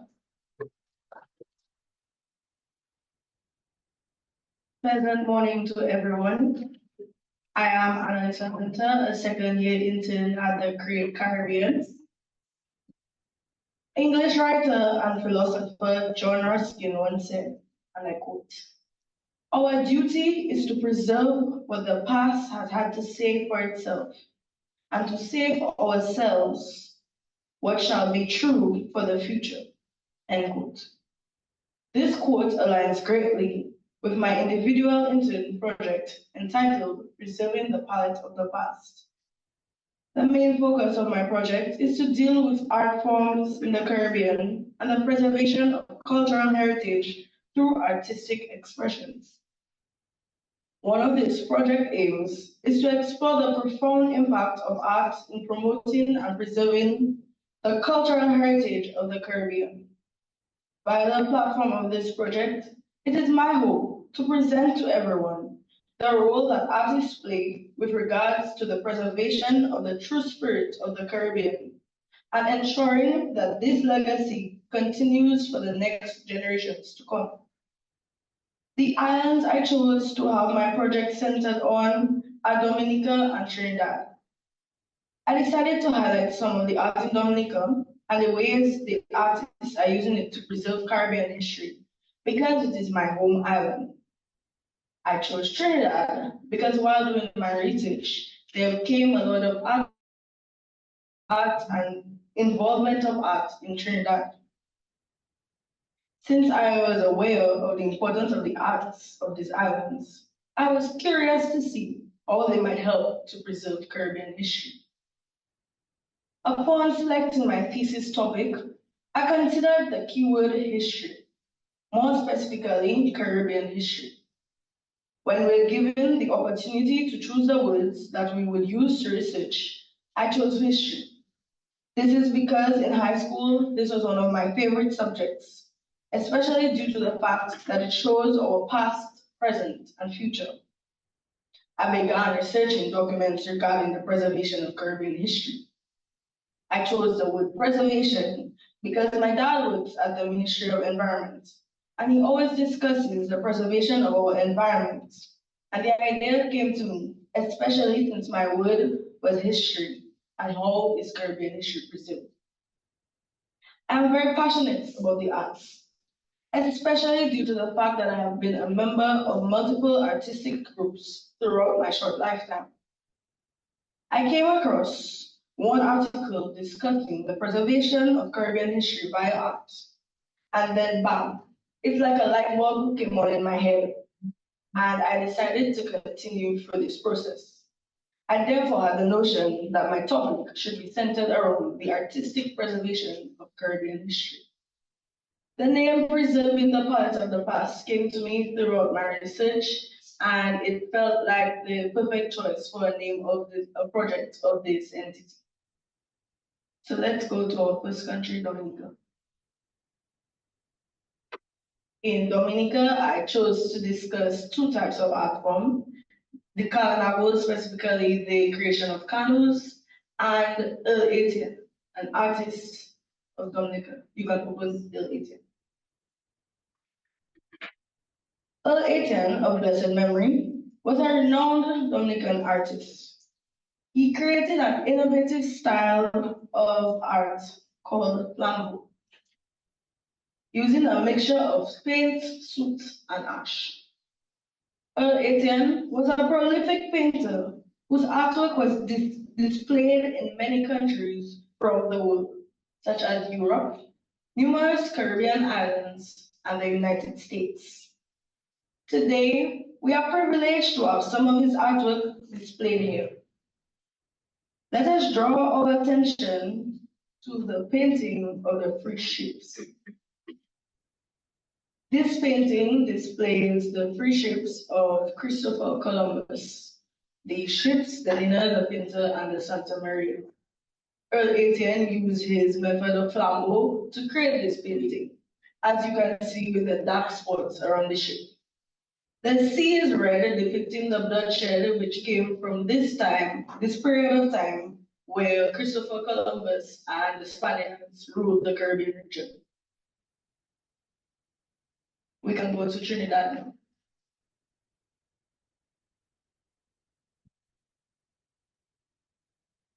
And story. In Trinidad, I discussed steel pan and storytelling. We can go to storytelling. And in storytelling, myths and legends.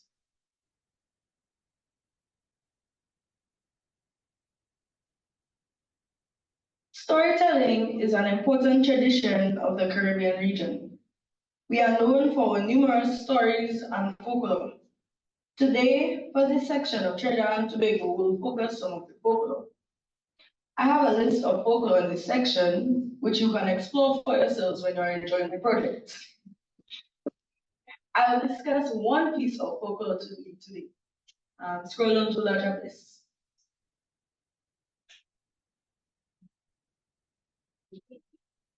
The Lada Bless is a beautiful woman who lures men. She has a human foot and a donkey foot.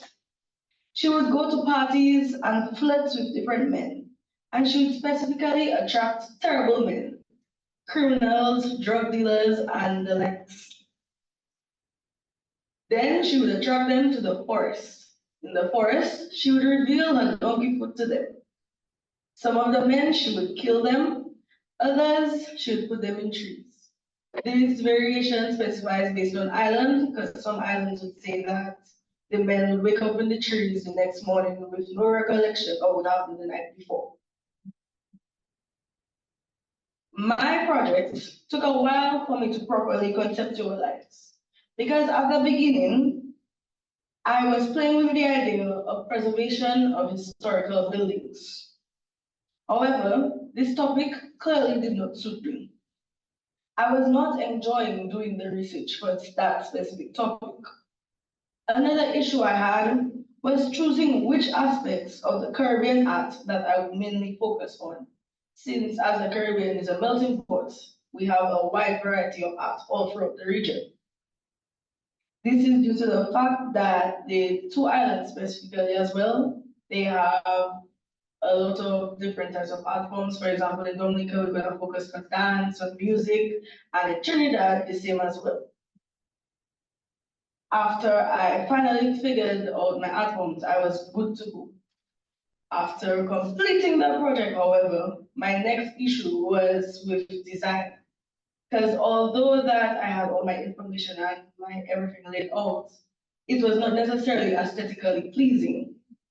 So I needed to spruce up my project and give it the spice according to Dr. Esprit. So with the help of my fellow intern, Zavita, I was able to spruce up my project to what it is today. I would like to thank everybody for listening to me this morning, sorry, and I hope that you enjoy exploring my project. Thank you.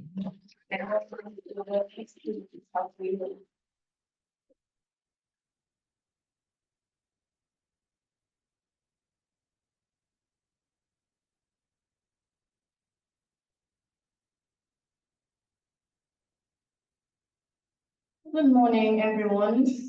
My name is Safia Richards, and I'm a second-year intern at Create Caribbean.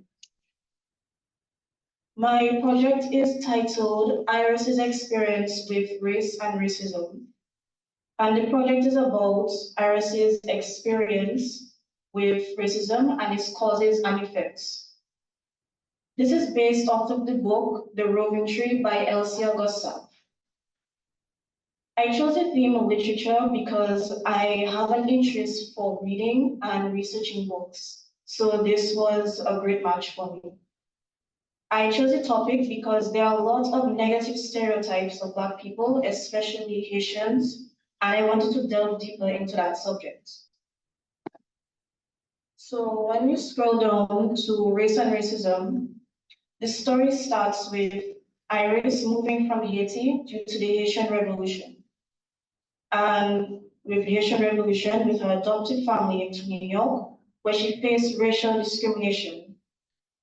And there would be a Zappos animation that will provide a background of this period of hardship.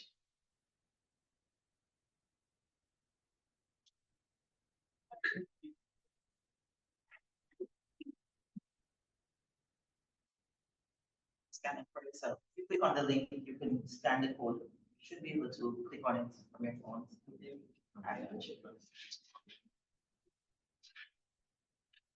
It's Okay, so from the beginning, the Haitian Revolution began in 1971 due to the French suppressing Black people and people of color in the colony. In the next slide, it talks about Haiti being recognized as an independent nation, and that they owe France 150 million francs in reparations. In the fourth slide, this talks about Francois Papadoc Duvalier, who seized power in 1957 and 1964, claimed to be president for life, and later died in 1971. And there's a video explaining his reign in Haiti.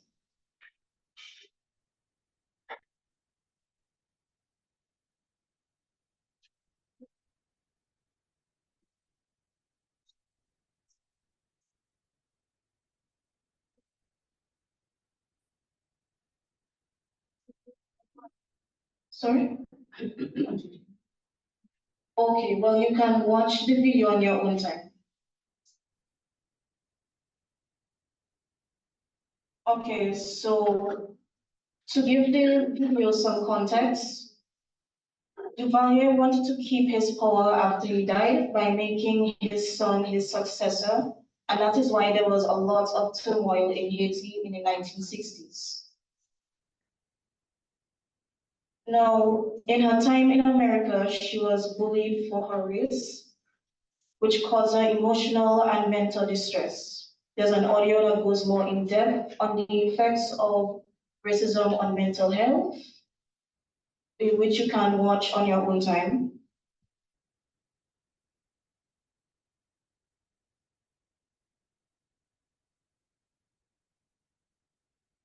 And then we go on to dehumanization. So not only did, you have to go up to dehumanization. Okay. Okay, yes. So not only did racism affect her mental health, but it also dehumanized her. From the novel, a line wrote, her classmate was pulling on her hair, so that made her feel dehumanized. She was bullied by her peers, making her fearful of racist threats in the future. And then we go on to her losing her sense of self. So the constant marketing of white people on magazines lowered her self-esteem, making her invalidate herself. And these show the effects that racism has on an individual. And then we'll talk about Iris's identity. In the first slide, her identity changed over time due to transnationalism. So an example would be her parents referring to her as Americanized because they would allow her to keep her mother's last name, Otis, to keep in touch with her roots. And she would also call her biological mother by her first name. This is because the identity of an individual is flexible and always changing. And on the next slide, this talks about Iris attending a service held by the Haitian diaspora. And in that way, she related to them because their identities changed from back home and to their new home.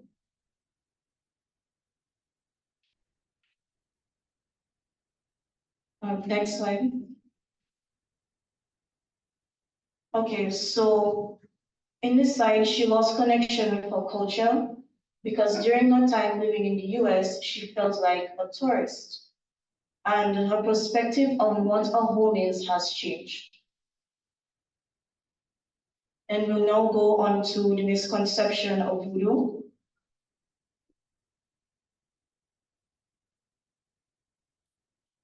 So Iris needed a psychiatrist to deal with the racism that she dealt with.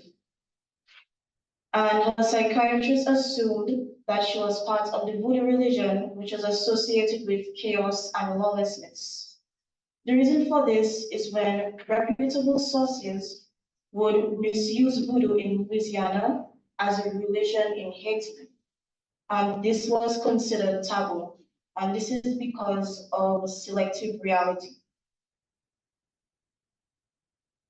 So on this slide, this talks more about selective reality, and selective reality is what the media chooses what to portray to their intended audience, in which the Haitians were not. And this leads to a negative stereotype towards a certain group of people. In reality, voodoo consists of elements in African and Catholic religion, which was used as a tool for survival in the Haitian plantations. And lastly, we go on to the resolution, where Iris has a passion for dance, and in her free time, she would want to immerse herself into the culture of Haiti.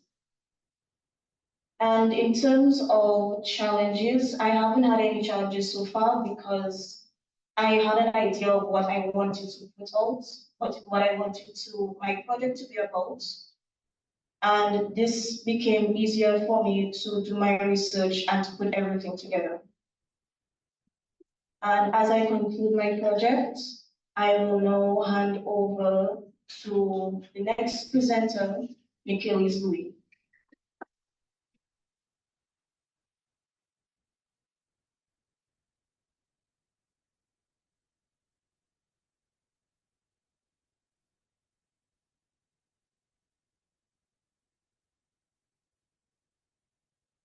Here.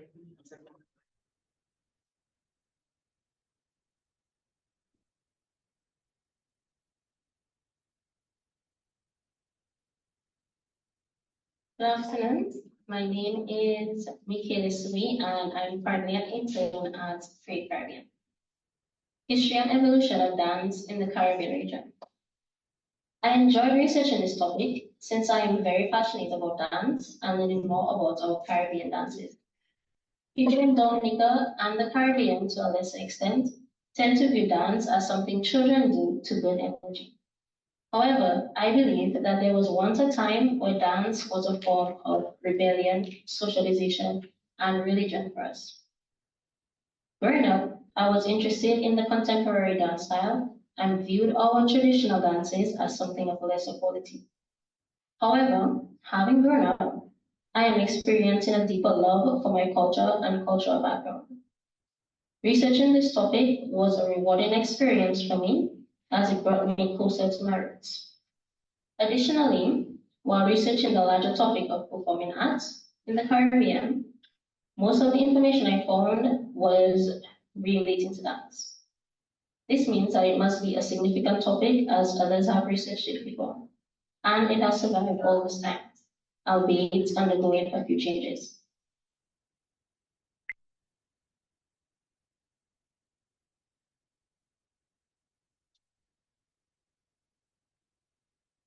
My project, History and Evolution of Dance in the Caribbean region, explores 4 Caribbean dances: Mambo, Limbo, John Canoe, and Belly. The project aims to discover the roots of these dances and what socio-political events caused them to evolve into their current form.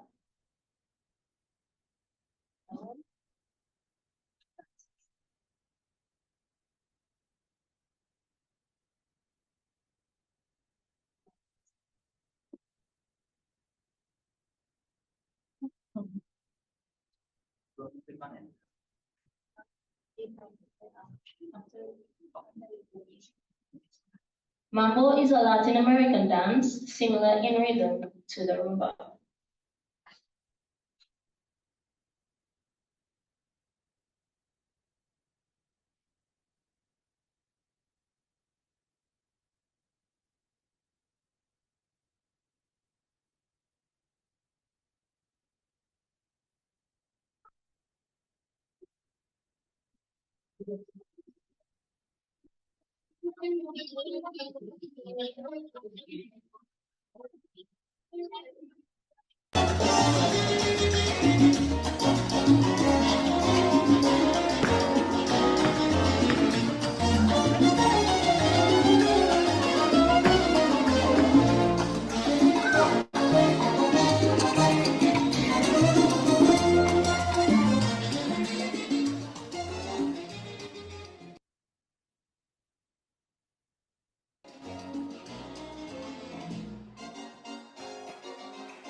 In the 1950s, there was a Mambo revolution in New York, which caused the popularity of the dance to skyrocket.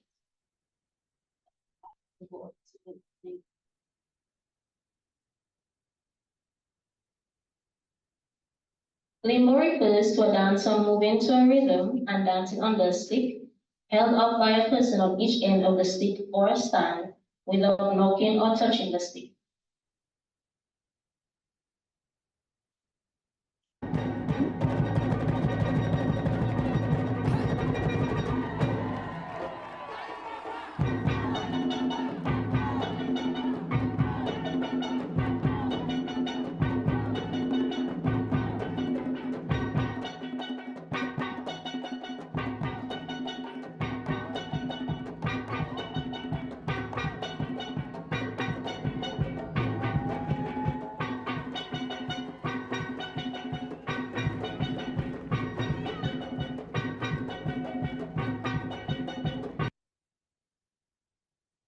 Julia Edwards popularized the dance style overseas by adding sensational elements such as fire to the performances.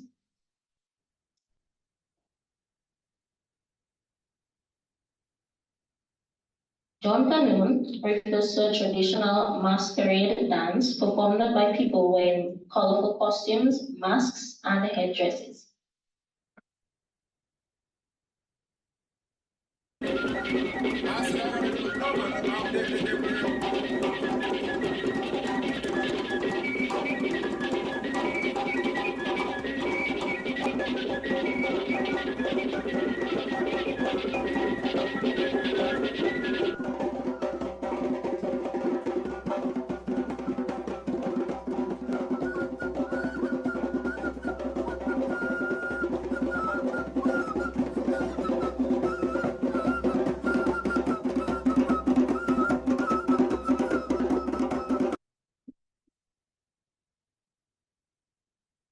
Popular costumes not seen here are the man with a house on his head,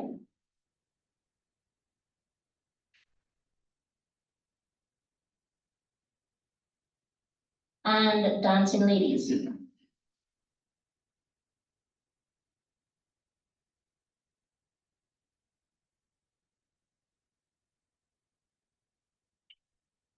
The melody is similar to the Lapo capoeira found in Dominica, as they use similar instruments.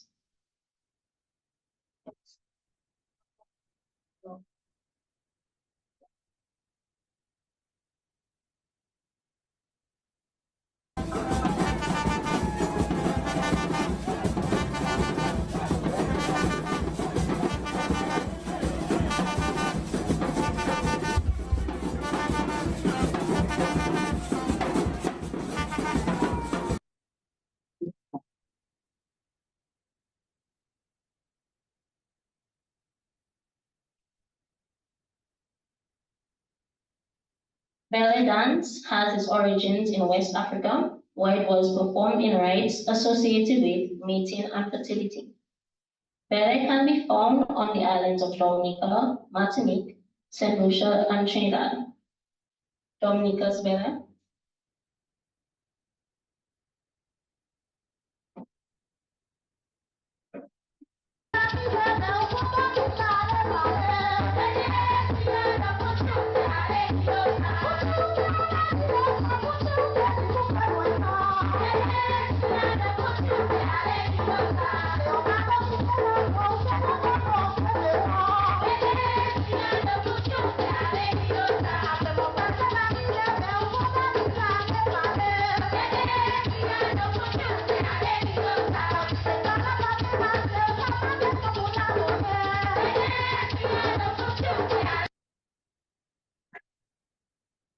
And Saint Lucia's ballet.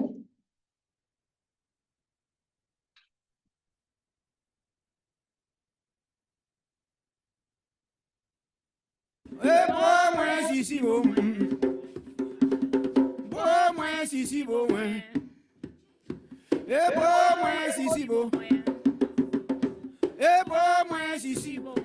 moi sisi wache lang moi. Sisi bo moi sisi wache lang moi. Sisi bo moi sisi wache lang moi. Sisi bo moi sisi wache lang moi. Sisi bo moi sisi wache lang moi. Sisi bo moi sisi wache lang moi. Sisi bo moi sisi wache lang moi. Martinique's ballet.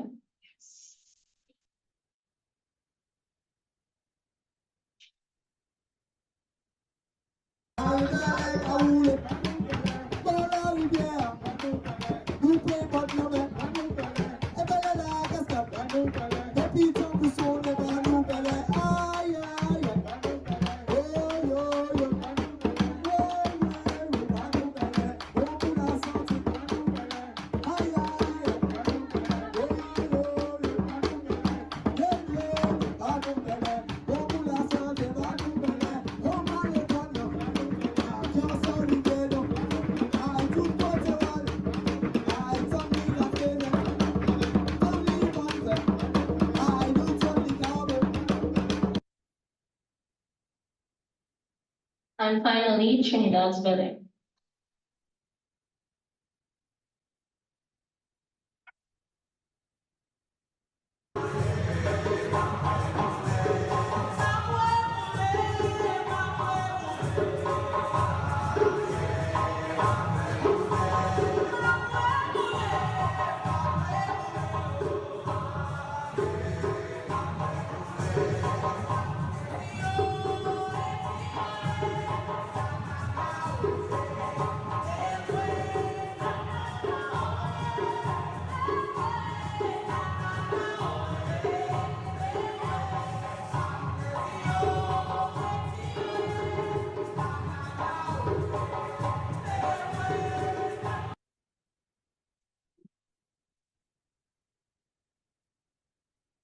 It is intriguing how they all have distinct differences in the dances while keeping the music and mode of singing relatively the same.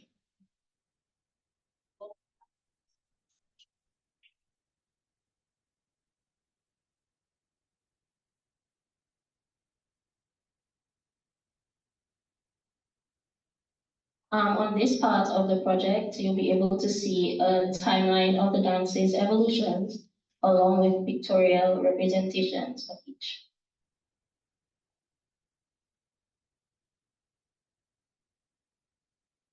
So this brings me to the end of my project. I hope that you may have learned something today about our regional dances. Thank you for your attention.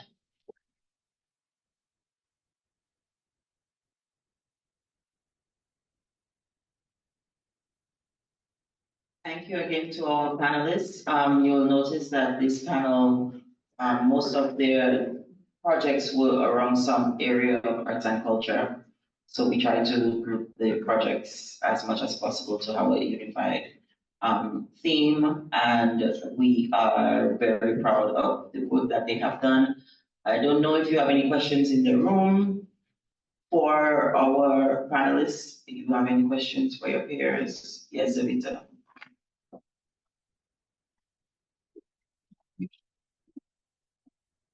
Okay, this one is for Jacob.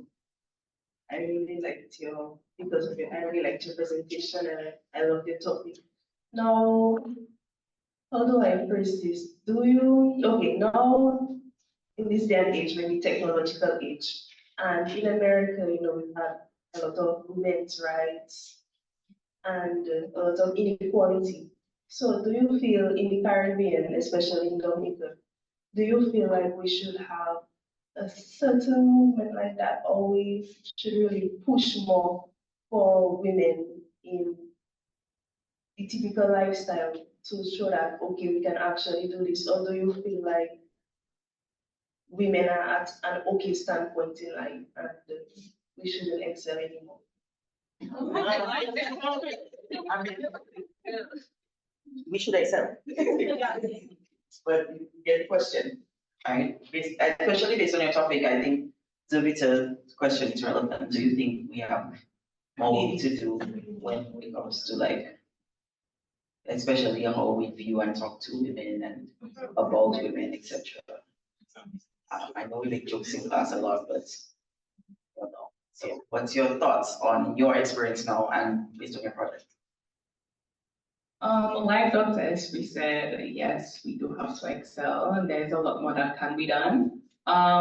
In terms of initiatives, we do have some initiatives in place, but initiatives can only get us so far. I think the main problem is our mindset and relating to my project, the portrayals of our bodies.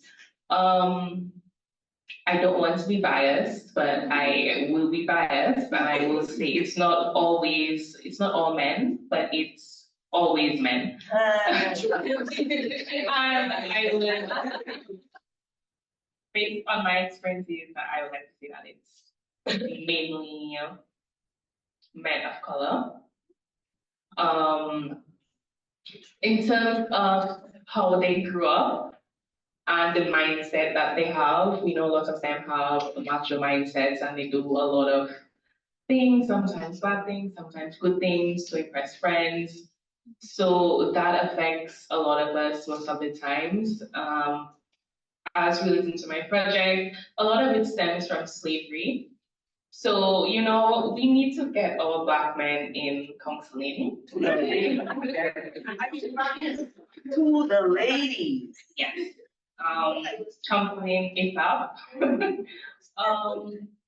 That's my friend of choice. But yeah, you're right. So yeah, but hopefully you guys get where I'm coming from. Yeah. Thank you. We have another question in the room. I do want to address the fact that when we started this morning,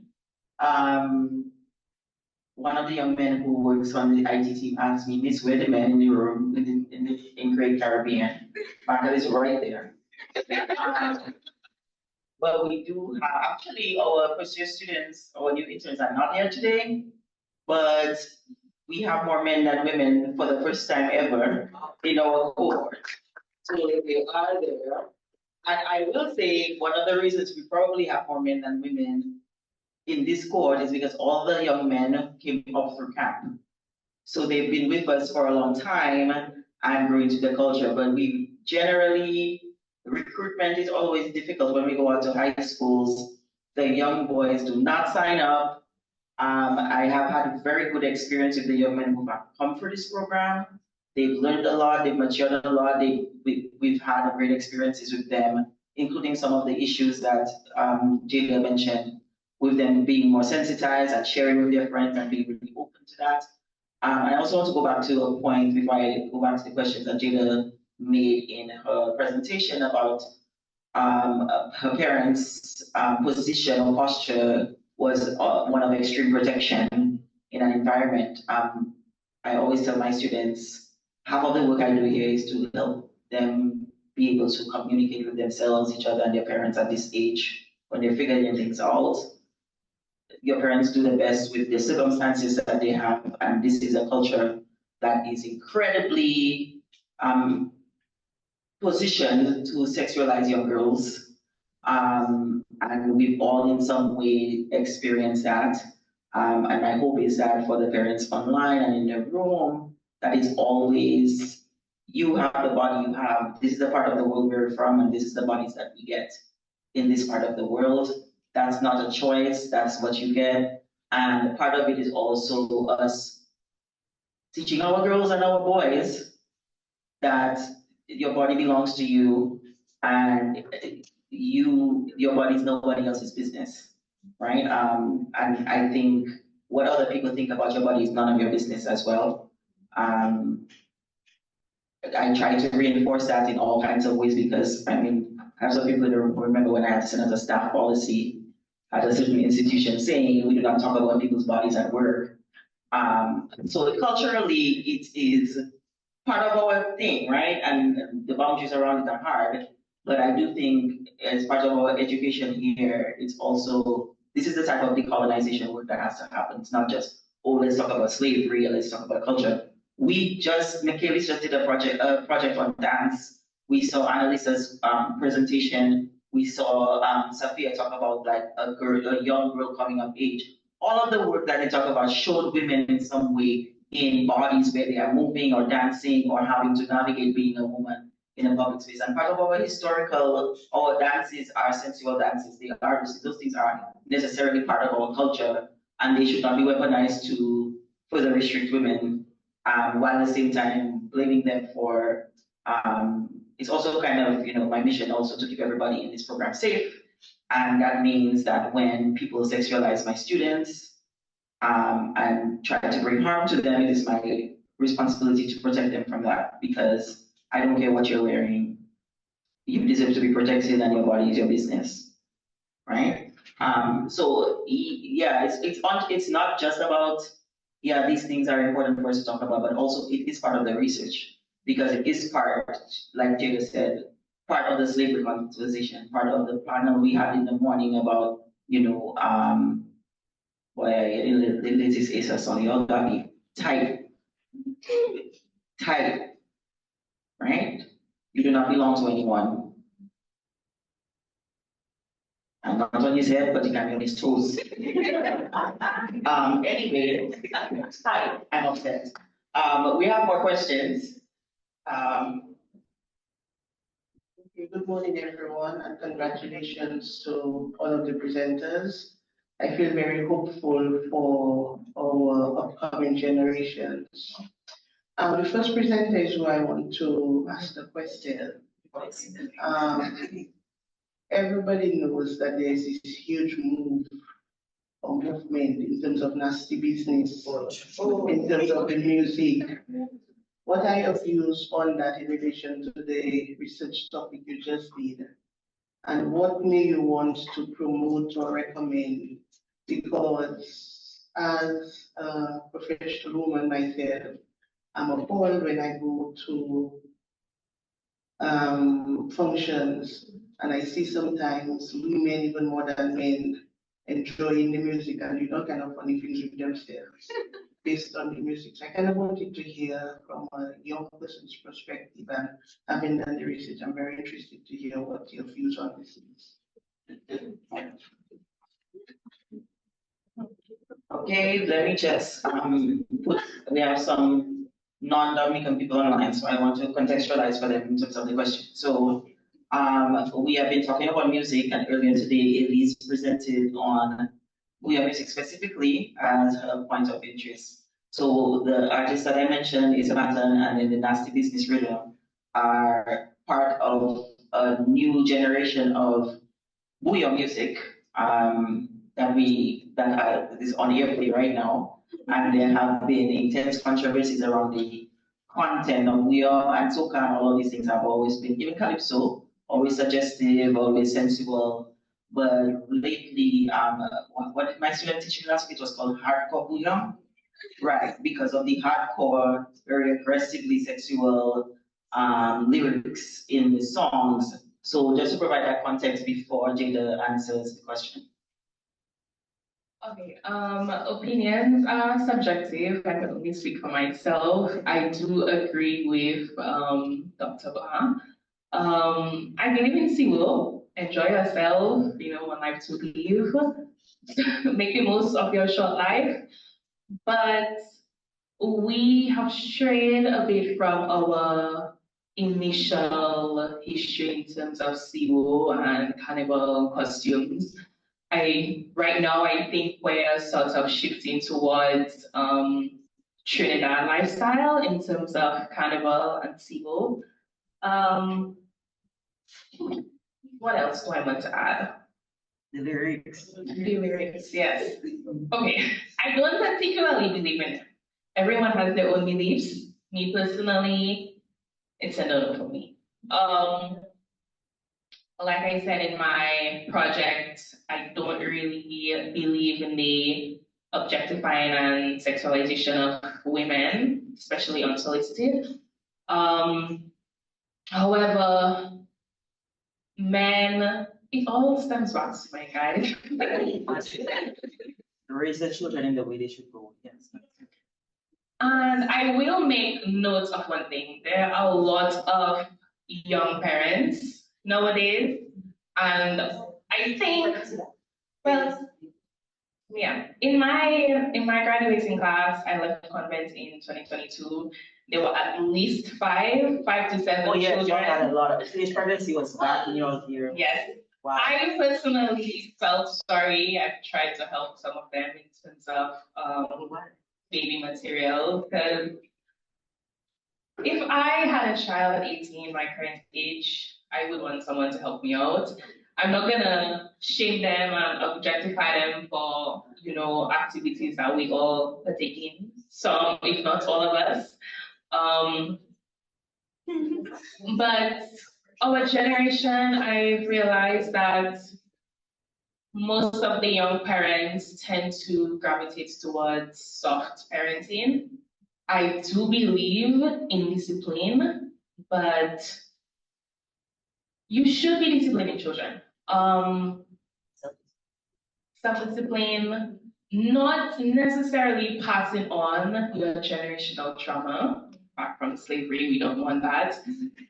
But you should discipline children. A lot of the nasty business lyrics, they are patronized by young men that grew up in dilapidated communities and broken homes, some without fathers, mothers who did not really discipline them, I should say, or protected them the way that they should have.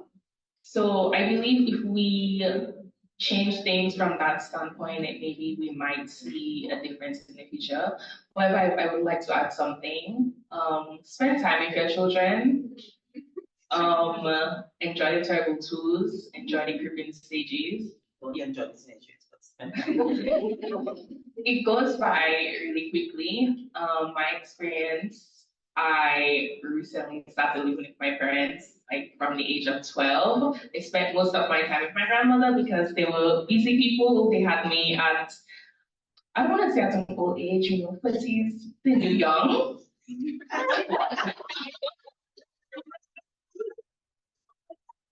Healthy, in my opinion, given their lifestyle. I didn't really agree, and I always tell them that they should have made me younger because now I don't really have enough time. I don't really have enough time with them. So yeah, from the transition from moving with my grandma to living with them, it was a bit rough because we know how grandmas from the 1950s, 1940s, they can be. So my parents are easygoing people. However, because of lost time and trying to make up for lost time, their emotional intelligence wasn't really the best. So they would try to make up by gifting me material things of the world. So, I have all the nice things, but one thing that I do express to them a lot is that I wish they, take time to actually spend time with me. Especially my dad, because he's a man of all trades, he does everything. My mom, she makes the effort. I will say that my dad always wanted a boy. So, I had to adapt. So I do have my feminine side, do have my sort of tomboy side, I guess. But yeah, spend time with your children. Yeah. Yeah. I think we are at lunchtime, but I do want to say that if Jada's comments or anything is that Caribbean is raising whole people. I try to be gentle. Parenting, Jada has a point. The gentle parenting doesn't always, it's rough on us. But these parents, gentle parenting, but not paying attention to their children. Yeah, I think so. I think that's it, but y'all are gentle parenting, y'all are not paying attention, and I still don't know what is going on. The best gentle parent. Anyway, I do want to say that on the lyrics issue and the culture issue, but music exists everywhere in every culture. I'm a big hip hop fan, and I used to tell the tale, but we have to do something about this idea of discussing, and this is not just a music issue, this goes back to Jada's project, and this goes back to the larger conversation. Women are property, and I think a lot of our young girls are growing up in an environment where we are treated, young men are taught entitlement of access. And I would like to see more men come through our program. This is me just making a recruitment pitch. Because I do think these spaces help us to kind of counter the toxic masculinity of outside and have them interact in a way that allows them, the men who come for this program want to be expressive, they want to be interested in history, they don't get to perform that outside.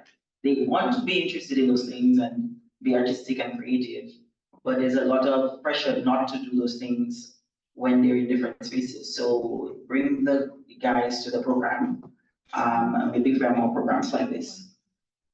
Good afternoon. I'm already being laser beamed over there.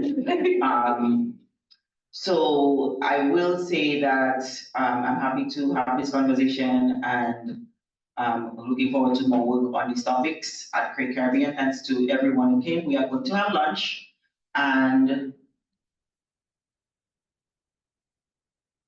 okay, the lunch will be here shortly. And for those of you who are staying with us, those of you who are online, we will be back around 1:15, I believe, to set up for our next panel. So keep on with us there. The next set of students will present at 1:15. Thank you. Hello, hello, hello. Okay, good afternoon. We have everyone back on the Zoom or coming back into the Zoom for our final panel of the day.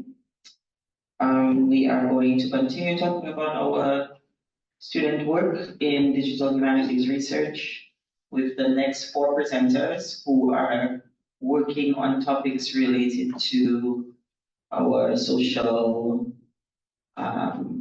environments in some way, from history to a contemporary moment. We will begin this afternoon. I'm going to be a lot more enthusiastic once I have more coffee. Coffee in the afternoon. You know, it's right after lunch. You know what happens. Right. Now we're going to stay awake. We're going to hype ourselves for the next panel.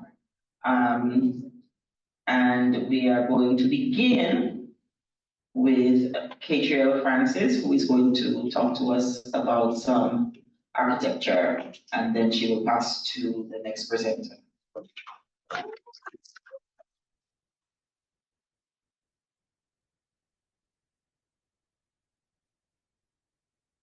Good afternoon. My name is Catriel Francis. I am a second-year intern at the Great Caribbean Research Institute. The title of my project is Historical Architecture in Two Caribbean Countries from 1774 and 1817. I chose this topic because of the interest I caught in different structures of buildings from past lectures. During that time, I recalled visiting a historical building that was covered by. I was also adding books to my tutorial folder, Architecture and Engineering.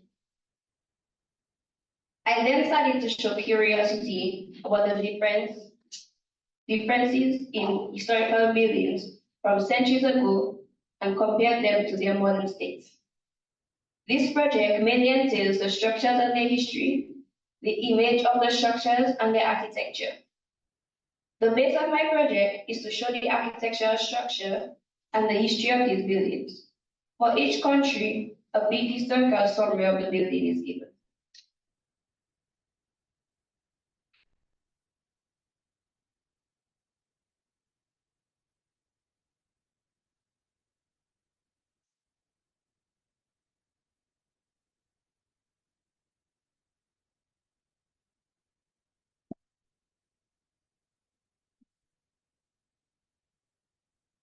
In Dominica, the historical site Fort Shirley was chosen.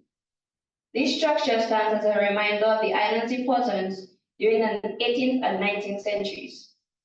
Fort Shirley transformed from a military base to a historical site.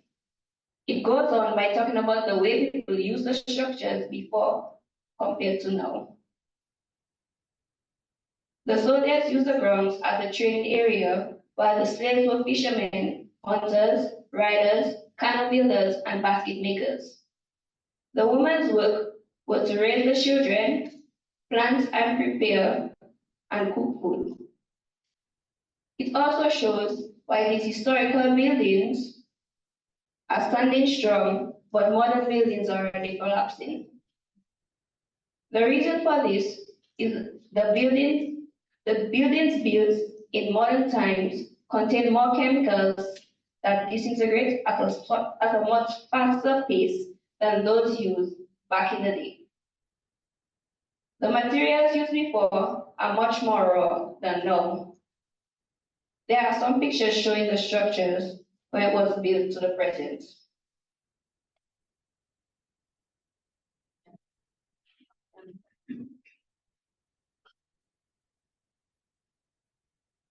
In Jamaica, the historical site chosen was the Manville Courthouse.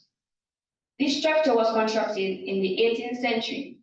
History goes on to show how the courthouse was also a military base, transformed to its current status as a historical site. Manville Courthouse served as a military residence for the commanders' meeting and communications. It had another function as a haven for the court's highest ranking officials. The court was originally one of the 4 initial public buildings of the town.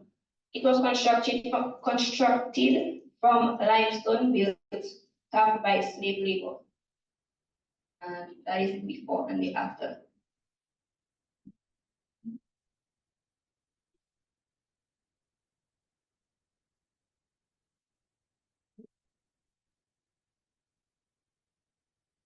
During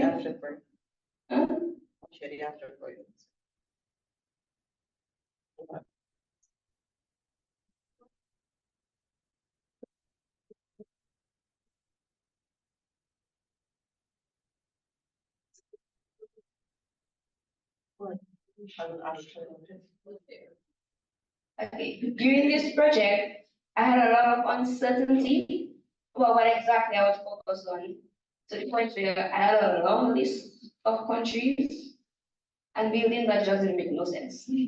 I didn't this project. But with the help of my peers and seniors and the staff, I got to where I am with my project. My biggest challenge when doing this project was finding the books and sources containing the information I needed, even though I had to read. I stopped that. I have to stop listening, okay? Thank you for giving me a listening ear. I would now like to welcome Kiara Marcel. Good afternoon, everyone. My name is Kiara Marcel, a second-year intern at the Creative Caribbean Research Institute. And the title of my project is Through the Lens of a Visual Arts. So to begin with, art is a very prominent aspect of the Caribbean lifestyle that generates identity and a feeling of culture. And when you further investigate to the listed categories of art, you will find that visual arts in particular rank among the most significant. As a result, through the lens of visual arts, we'll look at emancipation monuments throughout the various Caribbean nations, delving deeper into the meaning of art, viewing sculptures not just as motionless structures, but as representations of our past struggles and future hope. And this project is aimed to answer five main research questions. Number one, what is the historical and cultural significance of selected monuments? Number two, where exactly in the particular countries are they located and why in that specific area? Because usually when a work of art is placed or erected, the location often has significant meaning. Number three, in what year were the statues unveiled and may this date have any significance? Number four, were there any controversies surrounding the erection of the various monuments? Although we may assume that all monuments, the reception was very positive, that is not always the case. As a result, I wanted to research further into any controversies. Number five, why are monuments important to us as a community? And a total of 10 countries were selected in order to carry out my research. However, today I will only be highlighting 4 main monuments. And number one, we have Redemption Song by Laura Facey, and this monument, it is located in Jamaica. And some of us, we may find the name to seem quite familiar, and that is because it was named after Bob Marley's Redemption Song. It is also located in Emancipation Park, and this park is also located in Jamaica. The monument, it depicts a naked, ethnically Black male and female gazing to the skies, and this is symbolic of their freedom gained from slavery. The monument, it also compromises of a water feature, and the water symbolically washes away all the pain and suffering of the past. And now we will move on to the Negmawa Emancipation Monument by Franklin Zamo, which is our very own, located on the Virginia Charles Boulevard in Roseau. Some of us may have seen it in person already. And this monument, it was revealed to the public on our Emancipation Day, Dominica's Emancipation Day, the 1st of August 2013. And this monument, it recalls the Negma chiefs of the Commonwealth of Dominica, and it represents freedom from the oppressive reality of enslavement and colonialism. The statue, it depicts an unknown slave, and as we can see in the monument, the slave is slightly undressed, and this was intentionally done in order to mimic the way in which the slaves dressed back then. Furthermore, we can see that the unknown slave is holding a conch shell, which is also known as the konambi, and this was a method by which the slaves used to communicate back then. So two blows will mean this, and 3 blows will mean that, etc. And on his left wrist, we can also see a broken chain, and this is symbolic of freedom gained from slavery. And the fun fact about this monument, it was actually supposed to include a proximity audio, so that when you get into a certain proximity of the monument, voice recording of the history of Dominica and the Negma Wars would have played, and also the depiction of the conch shell song. Number 3, we have the Maron Inconu, the Port-au-Prince by Albert Maronez, and this one is actually my favorite monument. And we can see why. When you look at this monument, it screams power, it screams inspiration. You look at it and you immediately feel empowered. And this monument, it is located in Haiti. It is 7.9 feet tall, 11.8 feet wide. So it is most definitely one of the larger monuments. And whereas a lot of the other monuments, they commemorated specific Negma Wars of the past or specific rebellions, this one, it represents the abolishment of slavery and freedom of all Black people. It also served as the focal point on United Nations postage stamps. And now we move on to the Victor Sculpture statue by Anatole Marquette, the Vasselot. And this monument, it is located in Martinique. It commemorates Victor Sculpture, a French journalist and politician who dedicated his life to the fight against slavery. He drafted a decree as an activist that abolished slavery in all of France's colonies, as well as in France itself. So he was very significant in French history. Now we move on to my next research question, which is what community is formed around these monuments? So a lot of the monuments, they serve as an aspect for tourism. A lot of tourists travel so they could take pictures and stuff like that. But many countries, they also form a community around these monuments. And one of these countries will be highlighted, which is Barbados.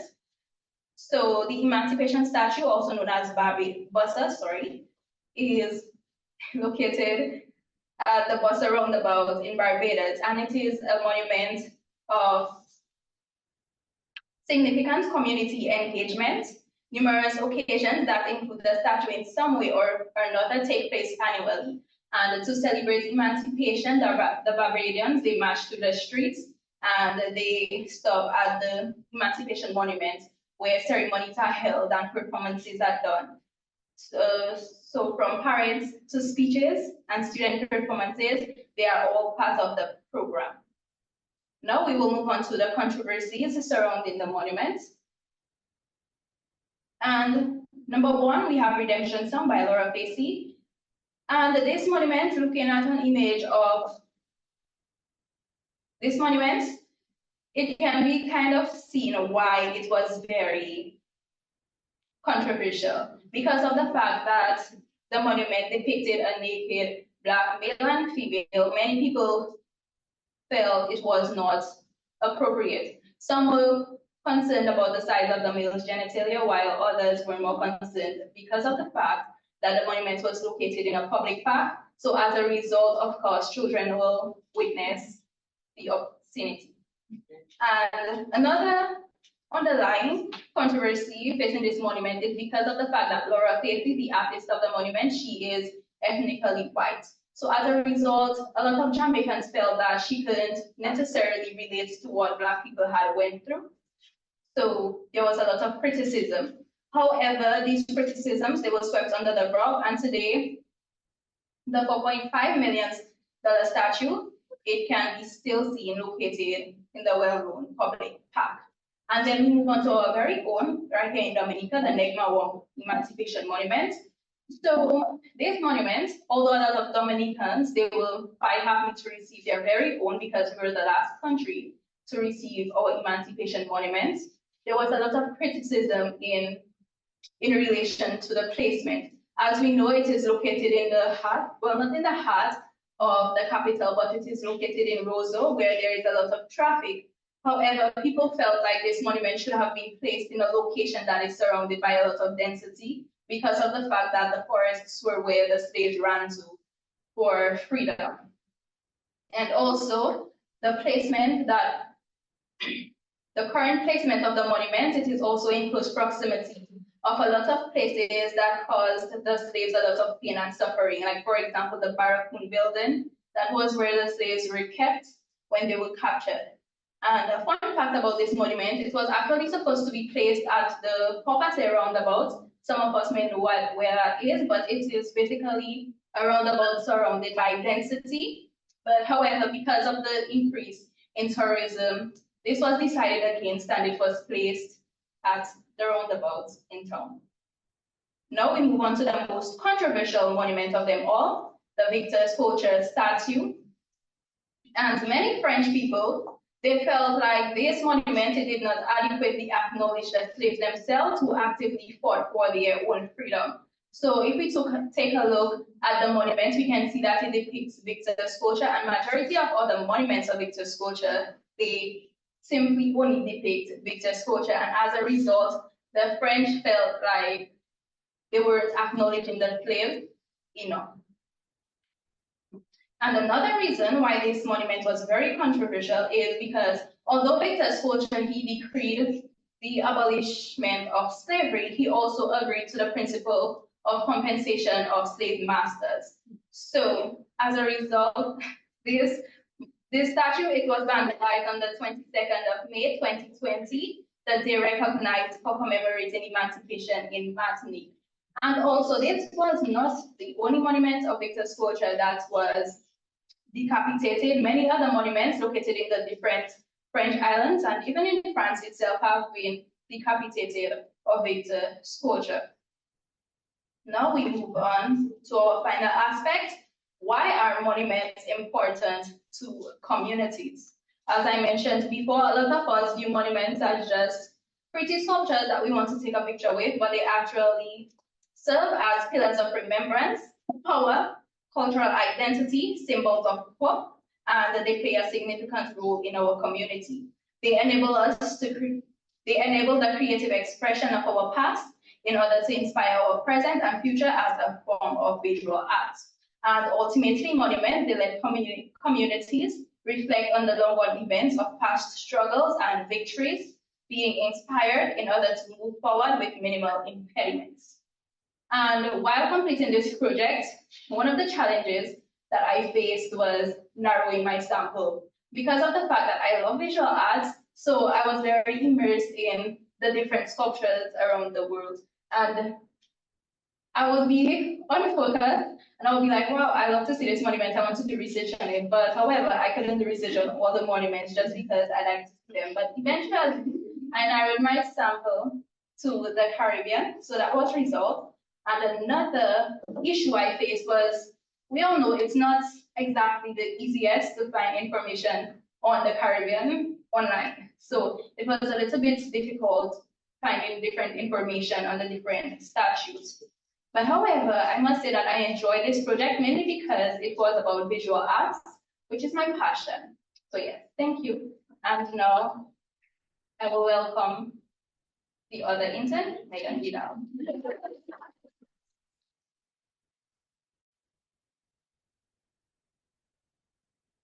Good afternoon, everyone. I am the other intern. I am a second year intern at Create Caribbean, and today I am presenting the mental landscape Now, I chose this topic, I came up with it after being utterly lost for a very long time. And funnily enough, my inspiration came from TikTok. Because around the time we were given this topic to do, my TikTok feed was filled with this lady who did deep cleanings for patients, people who suffered from mental illnesses that prevented them from taking care of their homes. So the main message she would spread in all her videos is that there's an interdependent relationship between one's environment and one's mental state. So your mental state is impacted by your environment, and your environment is a reflection of your mental state. So that got me thinking about DSC and the different complaints that lecturers, students, all of them have about the school and the environment. Because the environment here is not just about what you see, although that is a big part of it, but it's also the smell from lavas, it's the noise, and it's the heat. It's very uncomfortable and stuffy, and all of that makes up the environment. So I wanted to really consolidate all those complaints, put everything all in one place. So I gathered some friends, asked some questions, and I could finally set the mental landscape into motion. So the project kicks off with a definition of the relationship between space, place, and mental health. I talked about the natural landscapes and the restorative effects that they inherently have, as well as their aesthetic beauty. But also on the flip side, the fear that may be associated with these because of maybe mythology or just your parents saying you don't go play in the forest at night, things like that. So it's not all just flowers and butterflies, there's a fear associated with those places as well. Then I spoke about spaces and I defined them, highlighted their importance to communities, and I gave an example using black salons. The place that you go to get your hair done, both men when they go to the barbershop and women when they go to the hairdressers. It's a space for Black people. It's a space for them to connect and for them to bond because of that similar background that they have and those similarities and other common things that they have that they can bond with. So moving forward, moving on, I placed a map here. And this map is mainly for viewers of this project who may be residing outside of Dominica. So this is to place things into perspective for them. I want them to understand why everyone who took this survey said the things that they said, why the smell from a garbage dump affects students at a school, why the bus fare is unnecessary, and why the loud music from a village can disturb afternoon classes. Moving forward, I spoke of tropical storms and hurricanes, and how despite the fact that these happened years ago, we are still suffering from them. The pandemic, Hurricane Maria, tropical storm, Erica, even all of them, their effects are still very much impacting students, even those that just enrolled. Those things persist even till now. Then I have a short clip moving on, just introducing the rest of the project. Moving on to the meat of the project itself is the aforementioned survey. So the survey asks a series of questions about commuting to school, life at school, what the classroom interiors are like, where you hang out between classes, so on and so forth. And so I summarized the responses that I got from everyone, and to protect the anonymity, I grouped them by major and placed them in the just separate spots around the island where they may live. So we'll start, just for time's sake, we're only focusing on the psychology student respondent, and we're only going to just read from her commuting experience. So she says, as the students rely on Stockholm buses, not college buses, there is no organized system in place to get students to school on time. The bus fills at an unpredictable pace every day, so there is no guarantee when it will leave. If a student plans properly and gets to the bus stop at least half an hour before class time, they may arrive on time. But that depends on whether the bus driver does not make a detour to Tire Street or to the prison or to stop passengers to Tosia. So moving on, we'll click the X at the bottom and keep going to the analysis of those responses.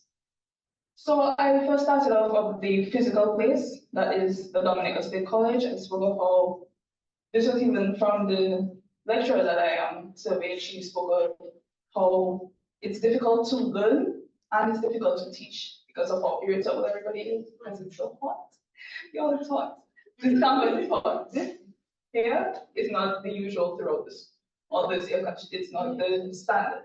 So it's really hot, and so everyone's irritable, everyone's in a state. And in the campus, there's a lack of ceiling barriers, so the noise travels all between the classes. I'm in Spanish class and I'm hearing history. It's not what I enrolled in. There's the dull interior of the classrooms that make all along lectures a bit more boring than they need to be.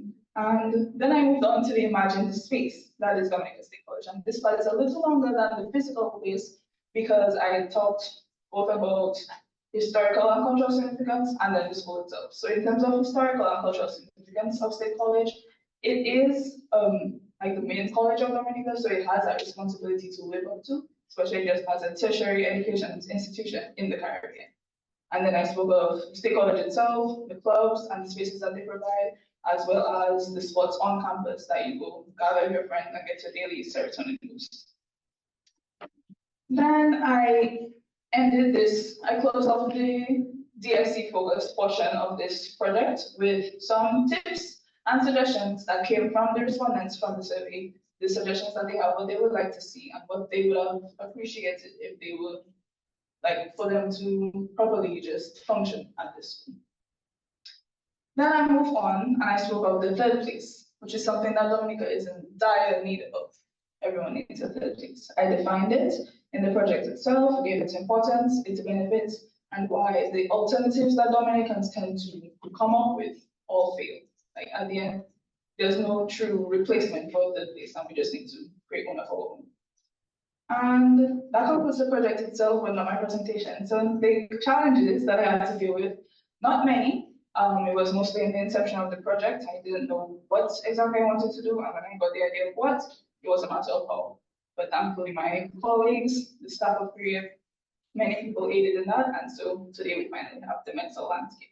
And my hope for this project is not just to just say these problems, because we're all aware of these problems, we're all here, so we're experiencing these problems. But it's a hope that people can now understand the roots of it, people can understand why it's so impactful and why there needs to be a change. And I do hope that it's taken into consideration and hopefully at some point in the near future, or maybe further, there will be a change. So thank you for listening. And I now present Ms. Alex.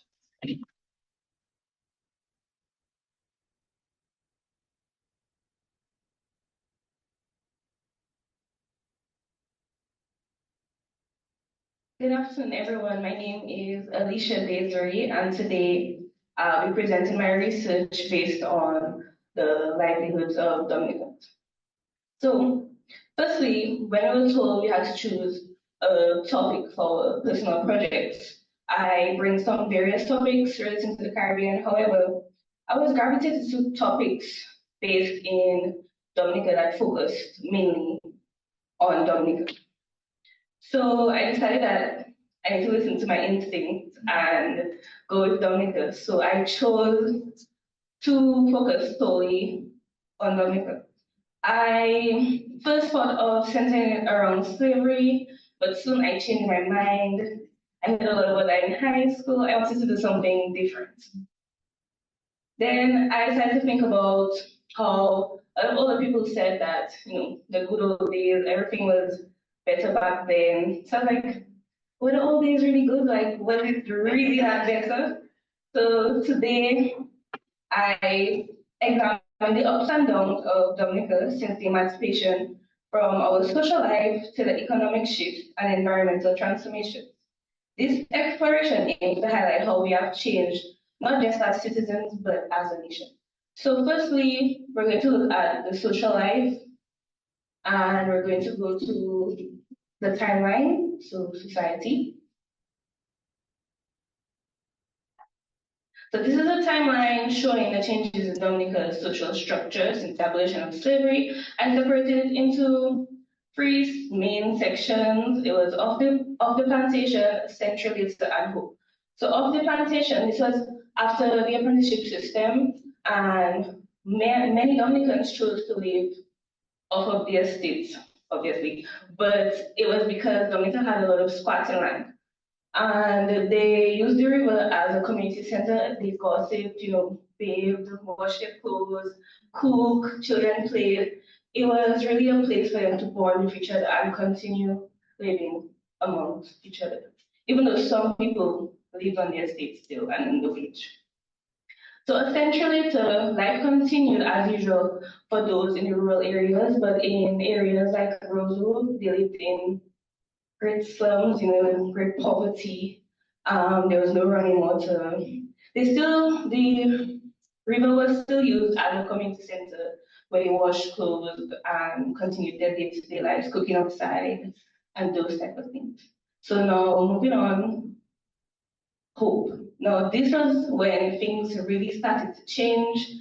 During this period, peasant farmers, which was a majority of Dominican working population, earned more than they had ever earned before, which increased the quality of lives of Dominicans. So in that case, poverty started to decrease.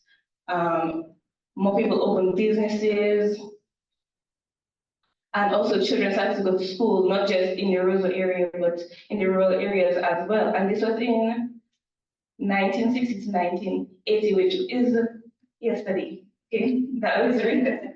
Okay, now going back, we are now going to look at resistance. So after emancipation, a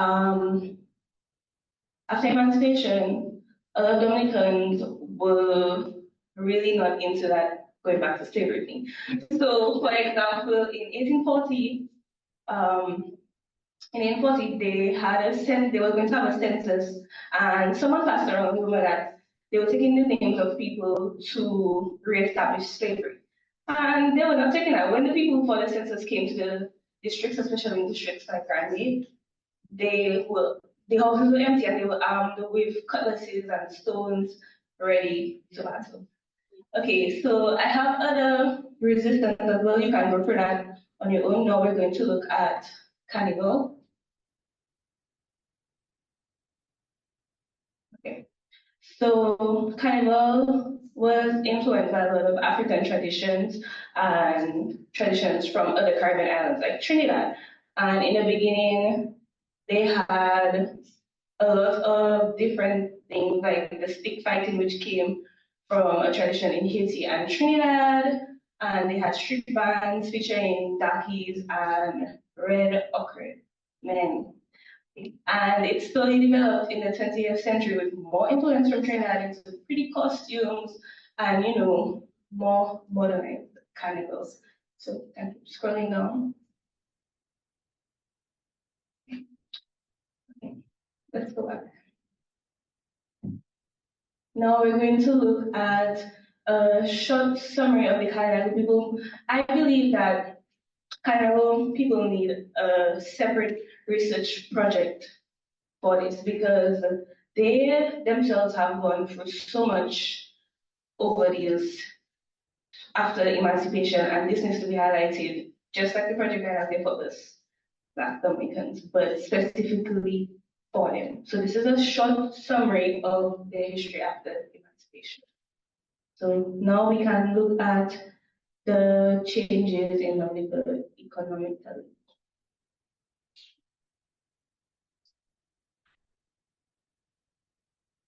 Okay. So let's look at the timeline for the economy. Okay. So firstly, the apprenticeship system. This is when ex-slaves were able to earn a wage and live on the plantation still, so they could adjust to freedom. Okay, so next, end of the apprenticeship system. So as we said, in the social area, Dominicans chose to live off of the estates, grow their own gardens, and do this type of things. However, the white man made it very hard. They put taxes in place. So as you can see on our next slide, we have land tax for everyone. So they put taxes in place that hindered them from being able to sustain themselves solely on their gardens or small farms. And where was the only place they could earn a wage? On the estates. So once they increased the taxes was 0.5% of what they made, which doesn't seem like a lot, but back then it was a lot. So next they increased the land tax again, and this time it was double, well, more than double. It was 2%, which was triple the amount it was in 1886. And this is something that definitely slowed down our development as people, because we weren't able to just solely grow and earn a wage for ourselves. So next, we have new settlers in 1904 to 1903. The Imperial Road was built. That's the road at Fokasi that goes into Ghana. So the Imperial Road was built, and this was a lot of investors from Europe and America came, and they opened their own estates for coffee and lime and those crops, and this increased the cash flow. And then in 1914 to 1916, lime was at one of its peaks, and even though there was a world war happening, Dominica was not severely affected due to being the largest producers of lime. Next, we have the Dominican Depression, and this was in 1954 to 1938. And there was a worldwide depression that hit the sugar estates and factories in the Caribbean. And Dominicans were once again spared from this blow due to it being a peasant-based society. And now we have green gold. I'm sure you've all heard about when planting was in its peak and all the older people talking about, oh, why nobody planted and all that. But in 1954, 1962, plantings were introduced, and a lot of estates, local farmers, peasant farmers, cultivated this crop, and it brought a lot of cash flow into the country, and they made a lot of money from it. So this entirely increased our economy. Then in 1954 to 1962, same time as the green gold, a lot of Dominicans also migrated to other Caribbean islands, and that was like 13.3% of the Dominican population, and they migrated abroad for more job opportunities, and obviously a lot of it was families who went to bring in income to their households, and that way increased cash flow as well in the country that they send back.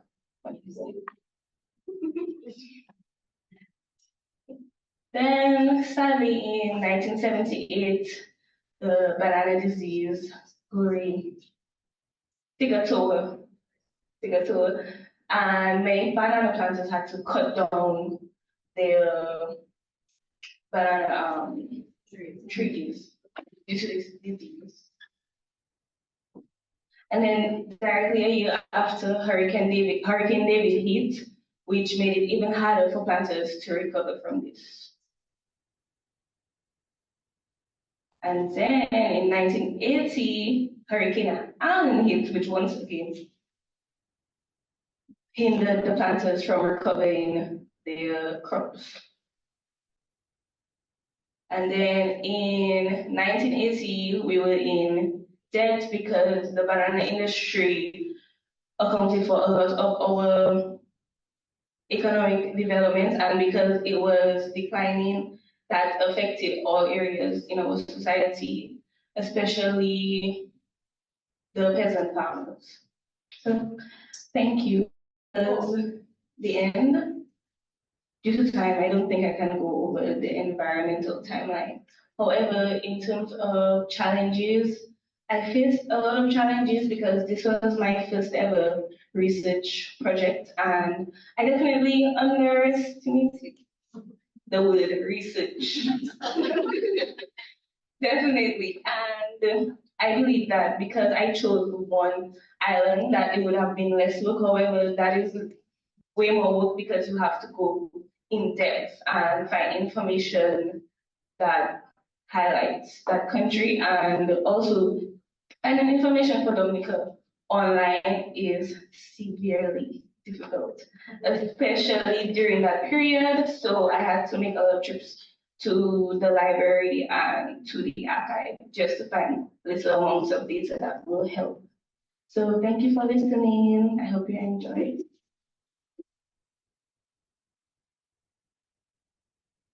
Great, thank you so much. Thank you to Alicia and all the other presenters on this panel. We will see if we have any questions from the room or from the chat. Anything happening in the chat? No, no questions, okay. I do want to take this time to, while I wait for you to ask questions of your classmates. Yes. Yeah. Okay.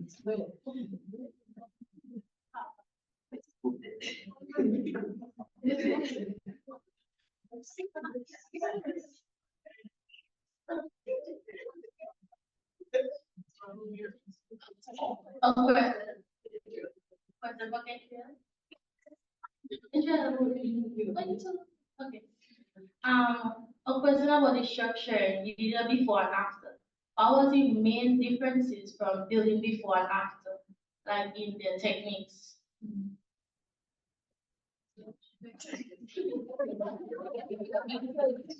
I have to ask. The architecture aspect. Yes. Yeah, like, did they change anything about the structure, like? Yeah. What the picture is. Okay, so in the buildings, let's look at the manual courthouse because actually they really have the. But then let's focus on the manual courthouse. So for the manual courthouse, the architecture between that period of time in Jamaica and now is completely different. The materials they will use are literally completely different. Right now, we'll be using materials like concrete, although their originality is quite the same if you really think about it. But before they used limestone, and now they're using things like concrete, and they even adding wood and those kind of things there to it. So between then and now, there are actually a lot of changes, especially in the design of the building itself, because the roofs are different, the look of the building is different. People have all kind of things. Let me tell you about this.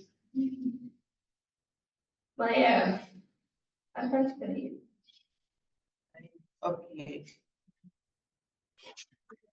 So Katrina didn't get to show the Mandeville courthouse today. So it has remained, you can see it has remained pretty, the structure itself looks like the old building, but I think some of those, what used to be the limestone bricks in the front, you can see they have had to fix some of them or replace them with concrete or plaster them up because of, wear and tear and so on. So because there's still limestone in Jamaica, but I don't know to what extent that they are using that for the buildings. But the preservation work on the building has been pretty good over the years. I'm not sure what it looks like inside or how different it is from before, but this is a pretty accurate look at what it looks like now. All right, any other questions we have in the room? Yes. Any questions online? I see something happening in the chat. I have a question for Megan. In terms of your research and survey you did, were there any mental health issues that stemmed from actually being on campus?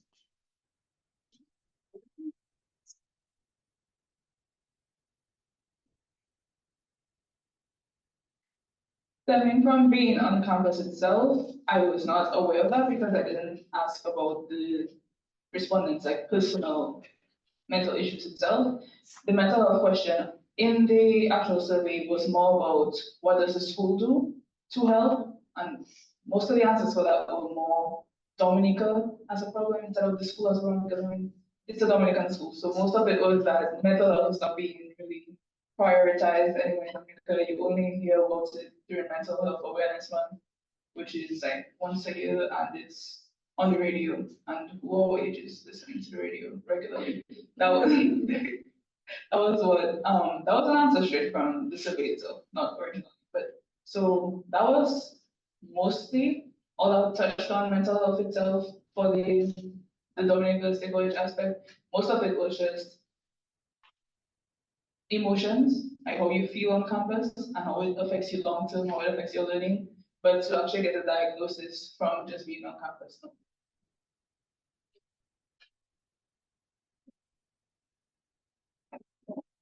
Any other questions? Follow up on Megan's comment and say that you all are evidence of call it, persevering despite the challenges. I wouldn't say nobody have mental issues because I need to bring the lady to the room. But I think even our delay in starting school, in this program, all of these things are very clear effects of some of the challenges we face as a campus and as a country, because the National College is supposed to be symbolic of the state of the young people, or the place for the future to be molded. So I think it is a question, and it's not just to kind of bring the links back, like it's not just the buildings, and like talking about how you preserve buildings and all of these things. It's not just about the preservation of buildings, but it's also about like long term, our economy is struggling because of various external pressures already. And if we're not paying attention to ourselves and our health and the way in which we learn and the opportunities we give students to learn, how many people in this room can say that part of the reason that we struggled to build these projects this year was because of being on campus? You're allowed to raise your hand. We're not afraid of that. They can meet you. All right. I mean, it is true. I think part of being on campus and the struggle, the bus access, I've been wanting to buy a bus. They won't let me buy a bus, but all of those things have to do with our ability to do good research and to do good work, and be not only like do good work, but like what we're doing when we're doing it, like not be completely tired and miserable all the time while doing our work. So those are really important things that I'm glad you, like Megan said, we all know what the problem is. I'm hoping that we can get to a place where we will see some impacts, and if you all are doing this research, find ways to make it more public and more accessible so that they know you feel this way, because I think some people think that you think it's okay. I know. But yeah, but I think one of your responsibilities as young people is not just to do the research and have these opinions. There are only 13 of you in this room right now and another 5 who are not here. In this program, there are about 1,800 students at this school. We've got many right now, but somewhere around those lines. That's a lot of power. If this room has all of this knowledge, imagine what's out there if everyone got the opportunity to have good classrooms, some kind of ventilation. I don't know what to tell you about Navas, because it's a rite of passage. Just go to school and smell, and then graduate. That's in there. But the other things, we can work on it slowly. And I hope that all of the projects here that you heard today from your peers inspires you to, one, make the connections more actively between the things that happened in the past and the things that are happening now, and take some responsibility for actually doing something to change history so it's not as depressing when you are my age, right? So that's that. I would like to say thank you to the panelists again. We are going to take a quick break because we are done with the student presentation portion of the day. For the most part, you still have things to do. And then we will be back after a short break. We're a lot ahead of schedule. So we'll come back at 2:30. And talk to you 1:30 for the people in the Eastern time zone online and talk to you about our upcoming projects and some other fun things. See you soon.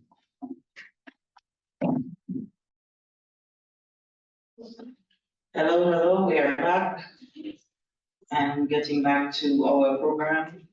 This day is moving really fast. I love that for us. Yeah, the only who are present in the room get to be free, even though we finish online early, but pretty spiritually you are. So this afternoon, I wanted to talk a little bit about the, I guess it's my kind of presentation for the rest of the afternoon. I will be making two presentations and make them rather brief. I see some of my people are here, but not all of them. Will be joining us soon, maybe a little early. From our group at Mona, but I will be introducing them shortly. So we're going to do a couple things. So first thing we're going to do is talk about the project. As I said this morning, part of the classwork that the students do each year is to work collaboratively on one project. This year we have been working on a project. What we learn about this project, as we have learned every other year, before the grant, before we did presentations in this way, we used to do presentations in a different way when the school looked nicer. Yeah, we had a different format. What we learn every time we do these projects is that we are never prepared, no matter where I begin the project or how much advanced work I put into the theme, for how much work it takes to put something together from start to finish that includes depth of research, use of significant technology, as well as, you don't have to put it up here. Yeah, you can take it down. Thank you. I don't need it here. I have it. How much work it takes to put those things together and still allow students to have a bit of creativity. I know some of you have expressed that you didn't like your word or you didn't like your topic or whatever. And part of the logic of changing the topic every year is that, one, everyone gets some time to express something they like. And sometimes we can do hard things together. The point of working on a single project that I design is that I want you to stretch yourselves beyond what you believe is your capacity, intellectually and creatively. I know some of you begin not wanting to do the research part or afraid of the technology part.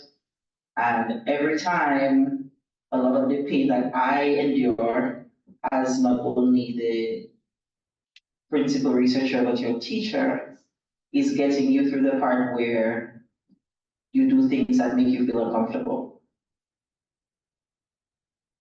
And I think every time we do a project, I test that particular area the most in my students, and this is one of the most challenging parts of running this program, and also the most rewarding when you get to the other side of where I told you you could get if you were willing to be uncomfortable, sometimes tired, sometimes lacking sleep, sometimes dealing with a project that you know nothing about and you have to learn. The hurdle of jumping over something completely foreign to you is part of not just learning in general and research, but is a superior life skill. Is learning how to navigate difficult situations where you are not being harmed, where everything in the situation is being done for your good. And it is difficult regardless. That is an important skill that you have to navigate.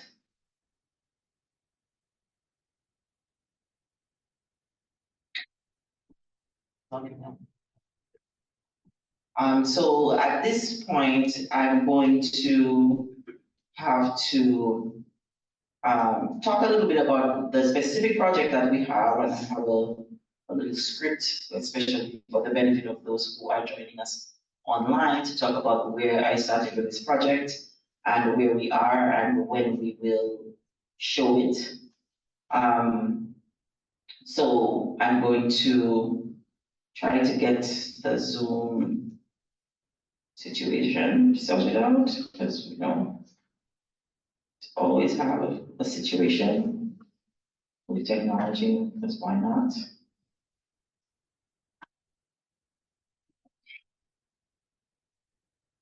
And this keeps me off the, so, right. Okay, so I want to begin before I share my screen by telling you a little bit about the theme. The theme for this year is, I gave my students at the beginning of the academic year was space and place more broadly, and we met, including the students who presented their capstones, began the early stages of the research with us in our classroom. I wanted them to be in an environment where they had the interns who were more senior to them to sort of guide the process of that initial research. Last year, when we did 2022-23, when we did the Visualizing Caribbean Literature project, which officially went live on March of 2023 after we presented on it in 2022. The students really, we learned that even when we were done with the project, even now, we still have people working on that project because it's always the size, the scale, the scope of the project is so large that there's constantly information to update. It is a large database of more than 3,000 literary resources, and they had to work across so many different categories or fields of information that there was a lot of pressure on them to, spend a lot of time in the details of the information, right? And so I knew that that group had learned a lot from that process and wanted to invite them into the room to kind of start the other interns off with their research. So we began with that. The project theme was inspired by the state we were in at the time at school, and also my own need for grounding. Once we got the grant in 2022, January 2022, it seemed like everything was happening fast. And I was moving around a lot.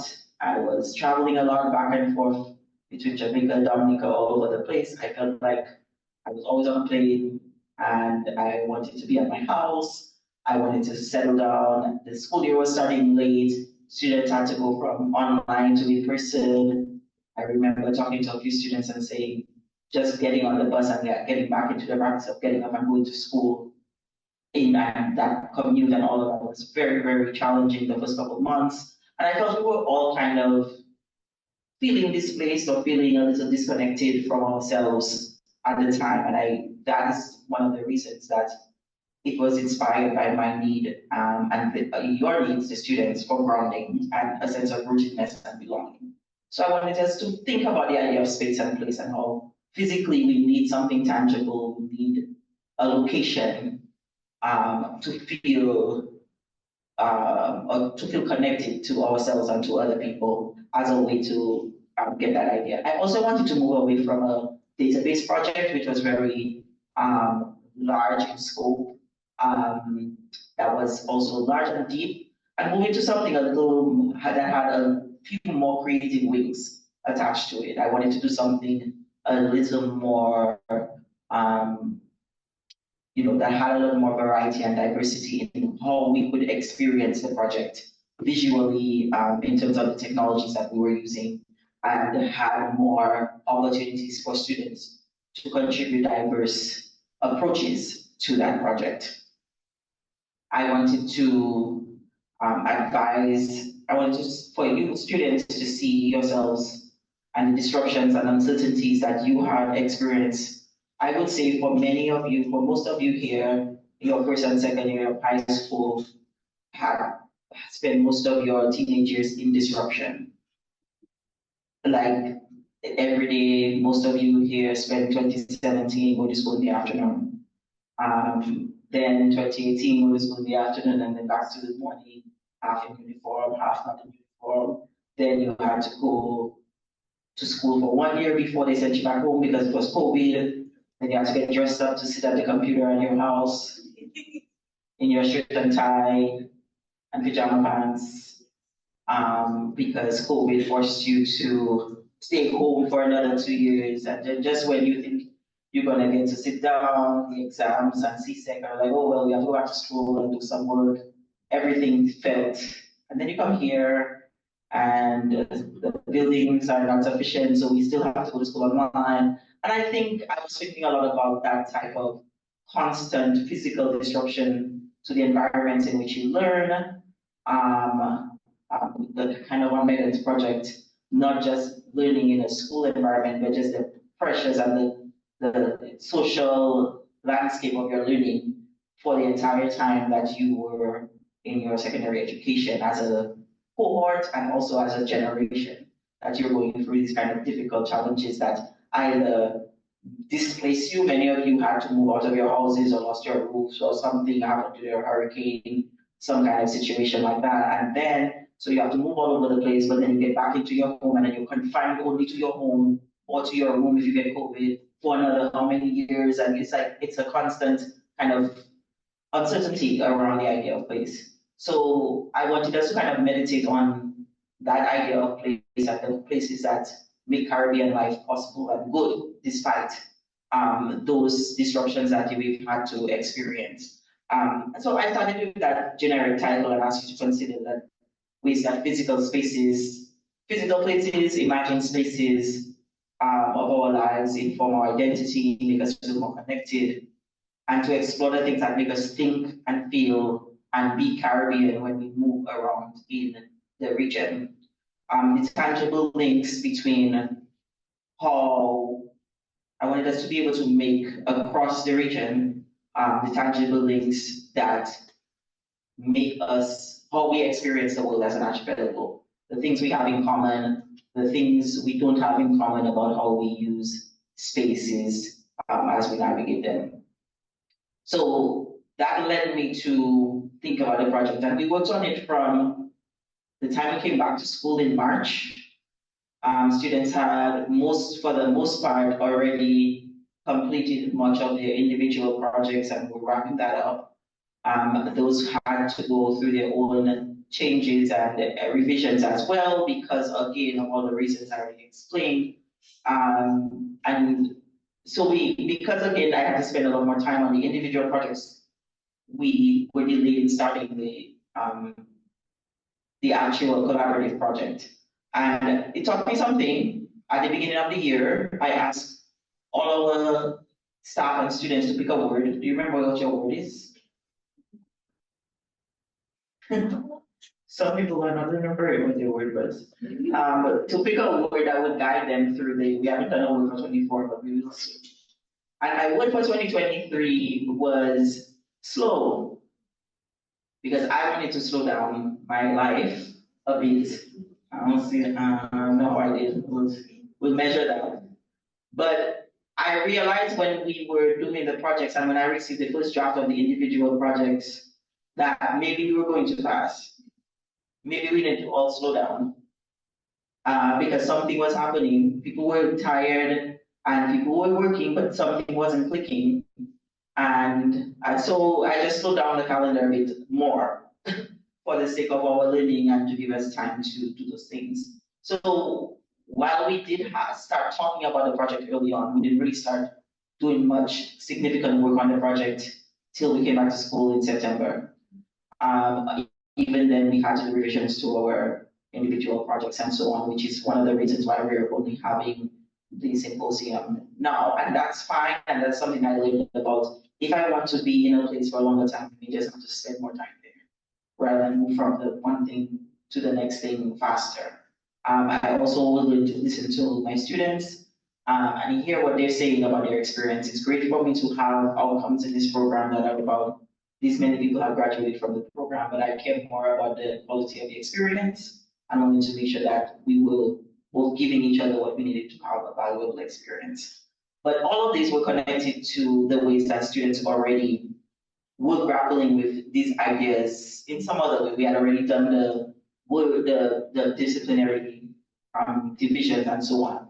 And I wanted to come up with a title that reflected or spoke to this idea of, or responded, I would say it's a better word, responded to the sense that we were feeling of being untethered or being tethered to this, to places that were not fulfilling us in some kind of way, all of us, either the physical place of the school or home environments or what was going on around us in the world. The news is kind of, you know, it's kind of bad out there. And so as they were grappling with this, I was feeling that I had to come up with a title for this project that would reflect our sense or bring us back to ourselves and bring us back to the same idea of place and space and how we interact. I wanted to take us out of the unmotivated, afraid, checked out, overscheduled, and overwhelmed mindset that we were all experiencing and return us to our present selves. And it is in that spirit that I came up with the title of this year's project, which I will share with you shortly on the Zoomies. And so in the spirit of this, we have, let me refresh it, come up with this project called Here. And so here is a meditation to ask us to be present in ourselves, to be present where we are, to think about our location. Again, very much on theme with the idea of space and place and how we experience that, but to really consider asking ourselves where we want to be at every moment to make ourselves present in our Caribbean life. I know it's hard, I know especially as teenagers, I tell the story, which I will probably tell again this afternoon, of starting Great Caribbean because I was a teenager like you who wanted to run away because Dominica felt like an enclosure. It didn't feel open to me. And so I do want us to find ourselves here, back here, where we are on our land that belongs to us, where we make our lives and share our lives with other people in the archipelago. And it's in that spirit that I have come up with the name because that's all the creative work I get to do. It's pick the title, the project, and come up with the name. And here we are. I've done my part. So this is the project that we will be working on, and we have been working on for several weeks. When we went back to work at the University of the West Indies in September, back to full-time work at Mona, and we began the internship program here, we invited 5 students to join our internship program, which will be the first cohort at the University of the West Indies. And most of them are joining us online right now. We have Aaliyah Morgan, Tanya Bennett, Candice Thompson, and Shamar Johnson on the line. And we also have Jerari Watson, who will be joining us. And because they are all students in humanities, in the Faculty of Humanities, I invited them to participate in the building of this particular project as well. And there are different stages in their degree at the University of the West Indies. Most of them are in the Literature and English department, and I think we have 1 scientist in our program. So now I get to work at UWI with students who are mostly humanities majors,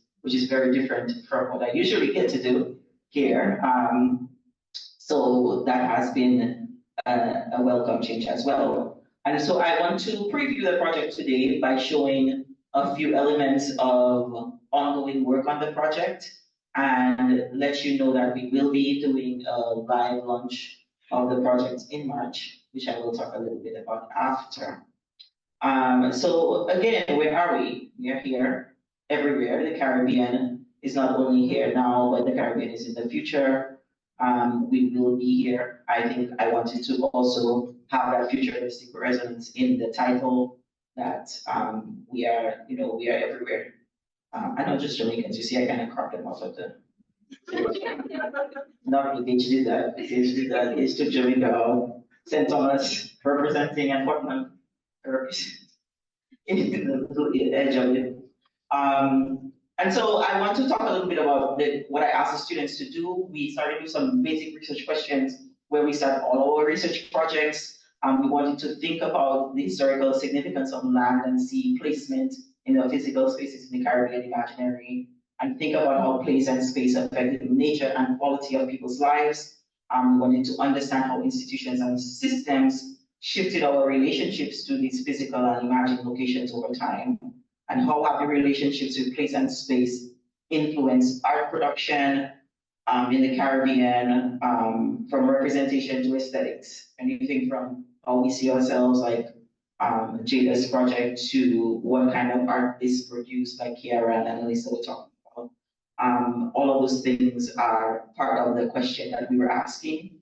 And we asked also questions around in what ways have migration and displacement changed the configuration of those communities, including their physical capacities, their livability, and their cultures. And we have seen some evidence of work around that, including from music, like Elise was talking about.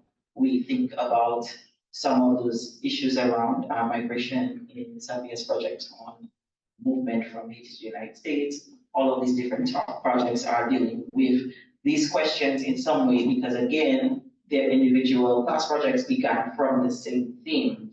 And so the highlight, what is different from the individual projects to this large collaborative project, is that we take a different spin on how we present ideas together as a group. And so for this project, I was inspired by a couple other projects. So in 2020, during the pandemic, the Caribbean Digital Conference is an annual conference, Caribbean Digital, and the conference is also part of the Caribbean Digital Scholarship Collective. We had to do an online conference that year, of course, because of COVID. And one of the activities that formed part of the online conference experience that year was a project called Keywords in Caribbean Studies that was led by my friend and colleague, Kelly Baker Josephs, who put together a team of people to basically research keywords about Caribbean identity and life, and curate information, knowledge, interpretations, and various levels of meaning around that word in the Caribbean imaginary, right? And so they looked at these different words in Caribbean intellectual history, and their project inspiration, Digital Pedagogy in the Humanities, was a project devoted to teaching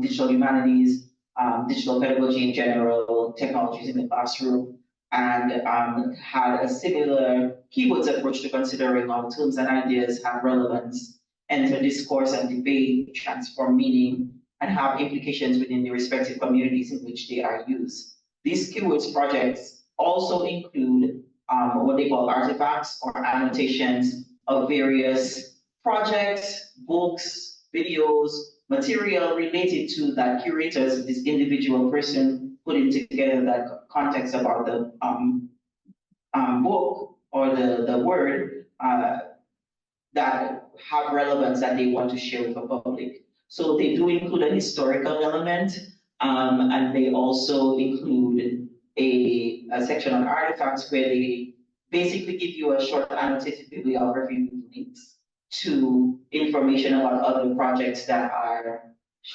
meditating on that theme or that idea, right? On Carnival. So if you're looking at the Carnival one, we see 40 years, Gordon Roller's 40 years in Calypso is an article. We have some artwork at the Glasgow School of Art. We have an article on Mardi Gras. All of these in some way are influencing thinking around Caribbean, or the idea of Carnival in the understanding of the curator of this project for this particular one, who is Justin Haynes.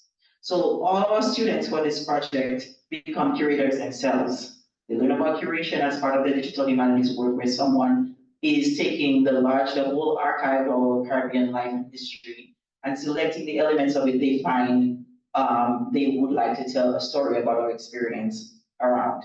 And so we took this approach from the Keywords for Caribbean Studies project. The other inspiration for this project is one of my dear friends and colleagues whose work I absolutely admire and love, Marisa Parham, who is an associate professor of digital humanities, director of ACUM, which is the African American Digital Humanities Institute at the University of Maryland. She's a professor in English at the University of Maryland, and she has done some significant projects with experimental digital work and code in storytelling. And my students have enjoyed her work that I have brought to the classroom in years. And she's a particular, one of the things I love about working with Dr. Parham's work and just working with Marisa in general and her energy is how her philosophy for research and teaching is centered on play. And so a lot of the work that she leads and produces, they actually just got a really cool grant to do some more work around that, is about playing and tinkering and breaking things, which is the spirit of Create Caribbean, and putting things back together. Just to see what happens, you know, not necessarily with a particular research or scholarly argument ahead of time, but to find some kind of questions or answers while you're just playing around and putting things together. And so some of the projects that my students have already experienced, some of them in class, come from this project called Material Conditions, where she provides the participants, also called curators in this project, with two conditions. One is an environmental condition, thinking about how we view the environment, and one is a storytelling condition, how we view narratives. And they pick it from a digital bank, a prompt generator, and based on their prompt generator, they come up with ideas of whatever they interpret those two statements to be. And so we looked at some of them in class. Is the one you like? Ocean writing.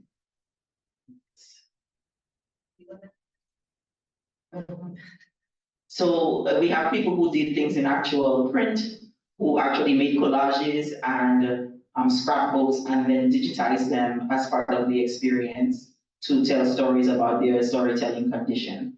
This is one of the cool ones that we had in that project. And then we have another one that is a digital project made on a tool like Twine, which we learn in our class, where quotes fall from the tree when you shake it, right?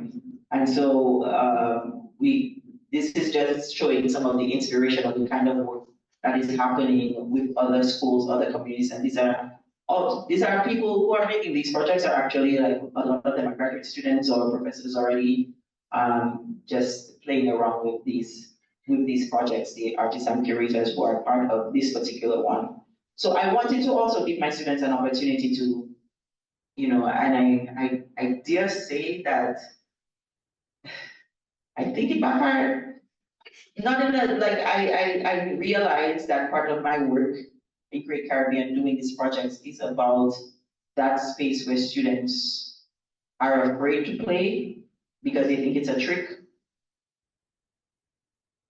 I say, go do whatever you want, and they say, well, I can't do anything because you said do whatever I want. And so part of the learning process here is me saying, do the things that inspire you based on the tools that I've given you. And they find themselves a little nervous, a lot anxious to like try anything because wait, I might not like, I don't have to like it, it just has to be good, right? And I might like it, I might like the effort, right?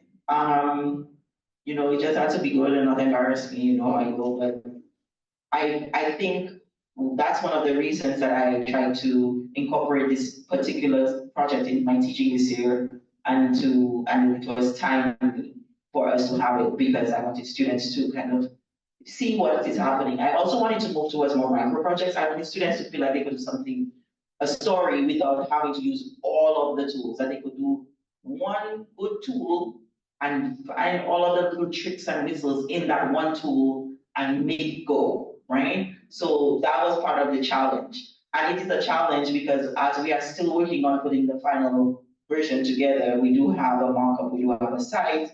I think the hardest part is getting my students to trust themselves that they can spend one time with the tool and learn how to do the things in it instead of giving up on the tool and say, oh, I want to do something else because this is hard. Right? So a lot of this is the place where the learning happens. But these were the inspirations for this project. And I just want to go back to show some of the, I think I lost my site. What did I do with it? Hold on. Okay, we're back in. So I just want to kind of show some of the features of the site, things that will be included when we have all of the information uploaded. So all the projects that you heard today will be published as part of this site as well under the students project link. They are already up here and you will be able to access them because they are part of the theme of this project. We will also have a syllabus, and the syllabus is of course a long list of the resources that we compiled on Zotero by discipline. We will have some annotations for some of those, as well as a running bibliography of all the resources, whether we use them or not, that were available under each category for our original Zotero searches. We'll also, as I always do, write a process essay on how we put this project together, including some of what I just talked about today. And we will have student reflections about the process of working on this project also published on the site. But the feature of the project, the main space of the project will be the keywords where we examine 16 words and look at how our students have decided to interpret those words. So I think I will try to remember all of the assignments. Let's see if I can do that. Michaelis Louis had indoors, was assigned the indoors. The Utopia word is being remixed by Aaliyah and Jabari at Mona. Jada had Town and City. Megan Vidal has Forest. Kiara is working on Dystopia. I don't know who has land. Joanna has land, doesn't she? Joanna confirmed that for me in the chat. I think that's correct. Joanna is our graduate fellow, or graduate student based at the University of the West Indies. Village, Candice Thompson, our intern, is working at Village. She's at Mona. Ship, I am working on that with Luan. And outdoors is Katie Bailey at Mona, who is also a graduate student and graduate fellow in our program. Plantation is visual. Annalisa has plantation. Zapia has C, visual has estate, and let's see my screen.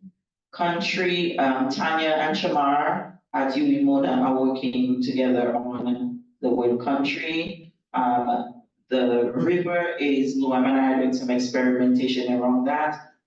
Catriel has the word yard, and I have the word sky.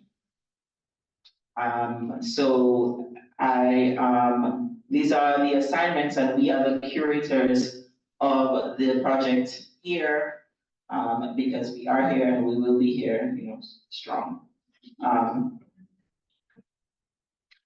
What is that? We should put that somewhere in the back. Yeah. I see.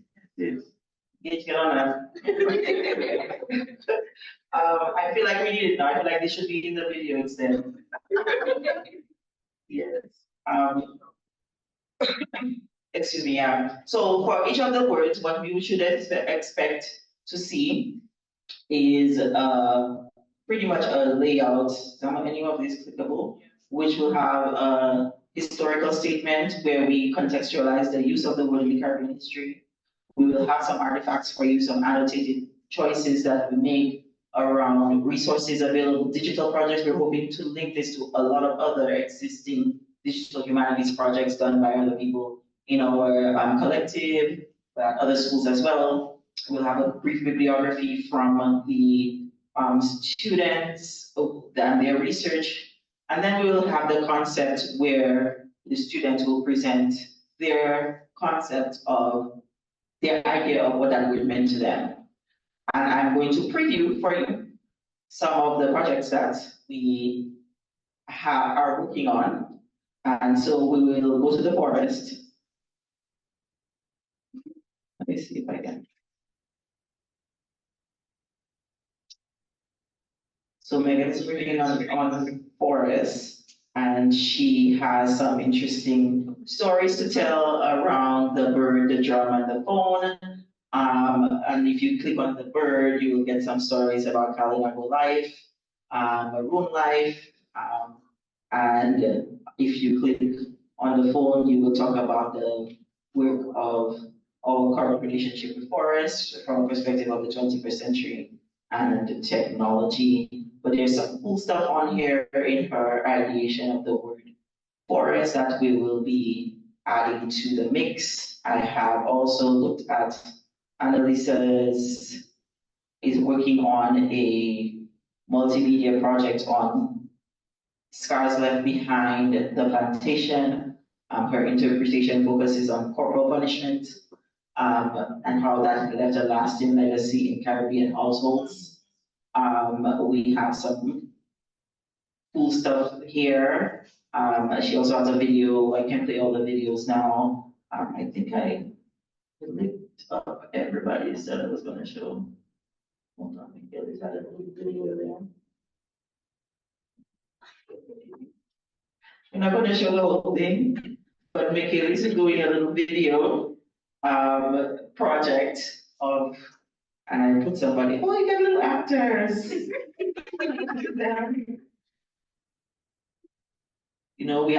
We have some production, we have audiovisual producers in the house.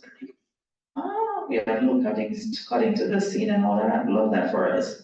I'm gonna just start the preview before Michaelis goes into the ground and show some other things that we have as part of the project. So you can see all of them are thinking about their words in some interesting ways, and I will show Shamar and Tanya have a really cool story that they wrote.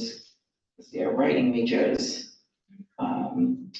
So there's a lot of stuff going on in the project in terms of the interpretation of the word. I just want to show you this quickly. I had somebody else's video here, and I don't remember when. And so we have this coming from Tanya and Shamar, who are working on the word country, and they're doing a deep dive into a story about Maroon, historically Maroon community in Jamaica. So these are just some examples of what is being done towards the project, and our goal is to have all of these parts uploaded and available for our event in March. So I thank you for listening to us and looking forward to the final version of this project from our students. Please attend when we have our little 1.5 hour launch of our project in March. So that's it for the project announcement. Good job, guys.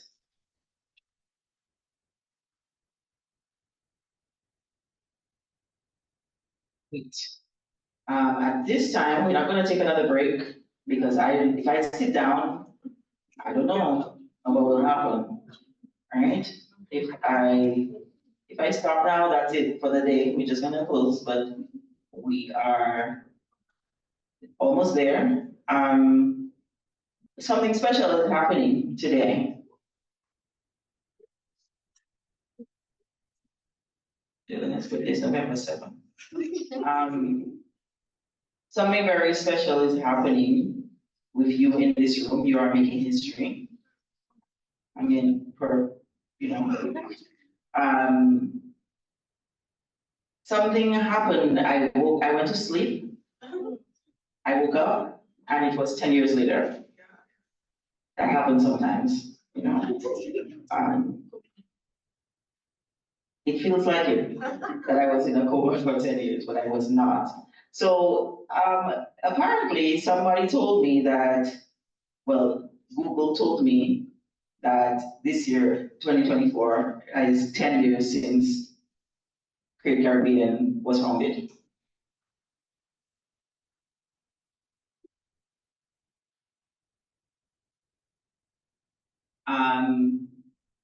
That is, I would like to really stand here and be myself, which is super stoic and nonchalant about everything. But yeah, it's giving Beyonce. It's kind of a big deal. It's kind of a big deal. In 2013, I moved to Dominica after quitting my job. It was kind of funny. When Beyonce said, quit your job, don't, in the song, don't do that. That's not good. Do not quit your job. The job you have, you need it. Right? I quit my job, but a lot of people clap when they hear that, but it worked out for me, right? And I decided to come back to Dominica, and everybody thought that was a very foolish thing to do.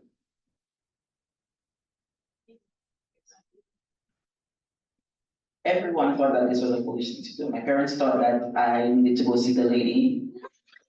They worried that I was not okay, like, what happened to you? Did someone hurt you? Why would you come back here?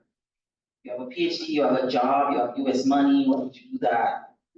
It's like, first of all, I did need to go see the lady, but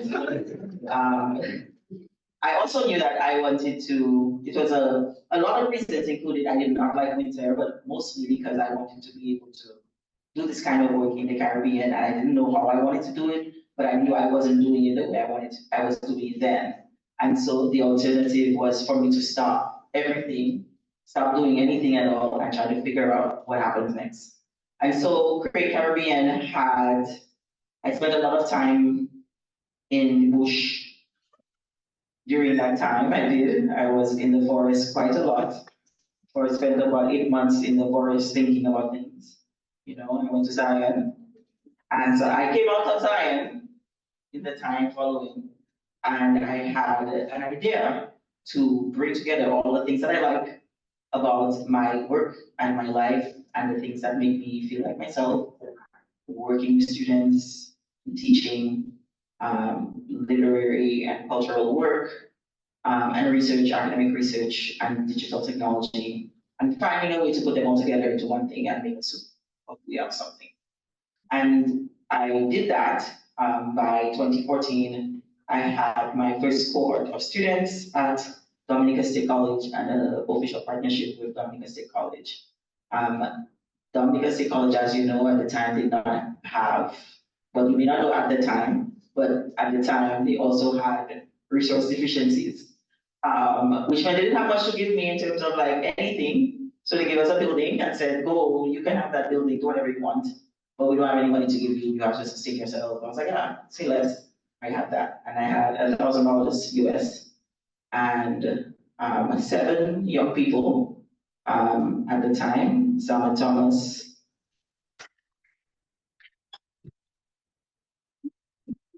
Shirley Travis, Jared, what's your last name? Paulia. I know Jared, he's my favorite. Sarah Lee Maximan, Mindy Abraham, Tori Dowie, Ethan Winston, Safia Chirodale, were my first interns. And we didn't really know what we were doing. We used to be downstairs of this building in what was the staff room at the time. And then we cleaned the building where we occupy now, South Block. We did a lot of painting, a lot of washing things, a lot of Saturdays, a lot of KFC, a lot of pizza. And then we had a building. My dad built us a couple desks. And then we got to work. There were a couple projects that I was working on personally for research at the time. I got them to join in and help me. And by that time, I also started teaching the digital humanities course for the first time in September 2014. And so September 2014 was the first semester that I taught that course, and it was open to all students at Dominica State College as a humanities requirement or an elective if they wanted to do it. It's the first time a digital humanities course has ever been taught in the Caribbean and Latin America.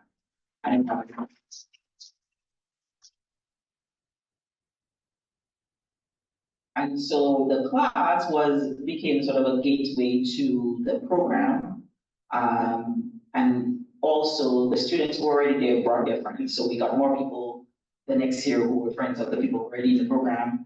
And that happened kind of organically. By 2016, we had done 2 successful public projects in collaboration with the government's Division of Culture. We worked to produce History Week content. Some of you were baby children when that happened, and you came to see us present some work when we had a very beautiful auditorium. And that was our first public way we started sharing projects. We all did the work together. And then after that, in 2016, we got our first academic curriculum at the college where we started giving student credits for participation in the project. Because at that time, we were broke, no money. So the students were literally volunteering to be there, and the college did not yet have a service learning program of its own. That service learning program only began in 2019. Pre-Caribbean was the first service learning program at Dominica State College. So, and when Dominica State College was prepared, it was ready to launch its service learning program, they called and asked a lot of questions about how we did it and how we made it work. So I will take some credit for that. So we were the first service learning program where students were engaging in that type of work. We also worked on different types of projects for, at that time because we had resource limitations, I did a lot of academic research and visualization for a lot of public sector organizations, nonprofits. We worked with the Ministry of Commerce to do a national small business census. We got in my little car, about 8 people in the Nissan Note going around the country, following Tropical Storm Erica, where many of the roads were damaged, doing surveys, people chased my students down the street. Remember Kalina Hotel? Yes, we were chased. Thanks to Luan's dad, who sent us into the field, and we worked with their team to do a national small business census and database, produce quite a bit of useful information by 2016 for the country in helping them to allocate funds for small business development. The students on this project, and we also invited, because we needed so many students to go all around the island for that project. We interviewed 400 or so businesses, almost 500 small business owners, from the ladies who sell chicken to farmers to supermarket owners, everybody. We invited volunteers, and we had some funds for that, so we paid interns as well for that program to join us on the road. We got a bus and went around when the car got too small, when we couldn't fit 10 people in. They were like, all right. So I used to have to make them get off at every speed bump. Zama has stories to tell. They had to get off at every speed bump so the car could go over the speed bump while we did the surveys. And so by that time, we were inviting students from the college to come and participate in the surveys. So that was also a form of recruitment, because once they did that project with us, they were really interested in staying in the program and working with us. So that was a really great recruitment tool as well. And then 2016, a lot of things get a little better, because I then take on a role as Registrant General Academic Affairs at Dominica State College. So I get to make some decisions about what the school looks like, what the program looks like, and to find ways to incorporate more students and to have a more collaborative experience. But something happens in 2017 that sort of changed the course of all our lives. And Hurricane Maria blew the roof off of all our buildings here 2 weeks after school started. And many of you were starting high school that year. It was fresh. I remember school started for some of you on my birthday, and then you got dressed up, and then you had to go right back home. So on that Monday night, all our lives kind of changed forever. And then we woke up the next day, and everything was gone. By the next week, Zama and I came up to the building. It was the next week, maybe a couple weeks after. No. We didn't leave the house for days ago. That tree was in the road. I wasn't going nowhere.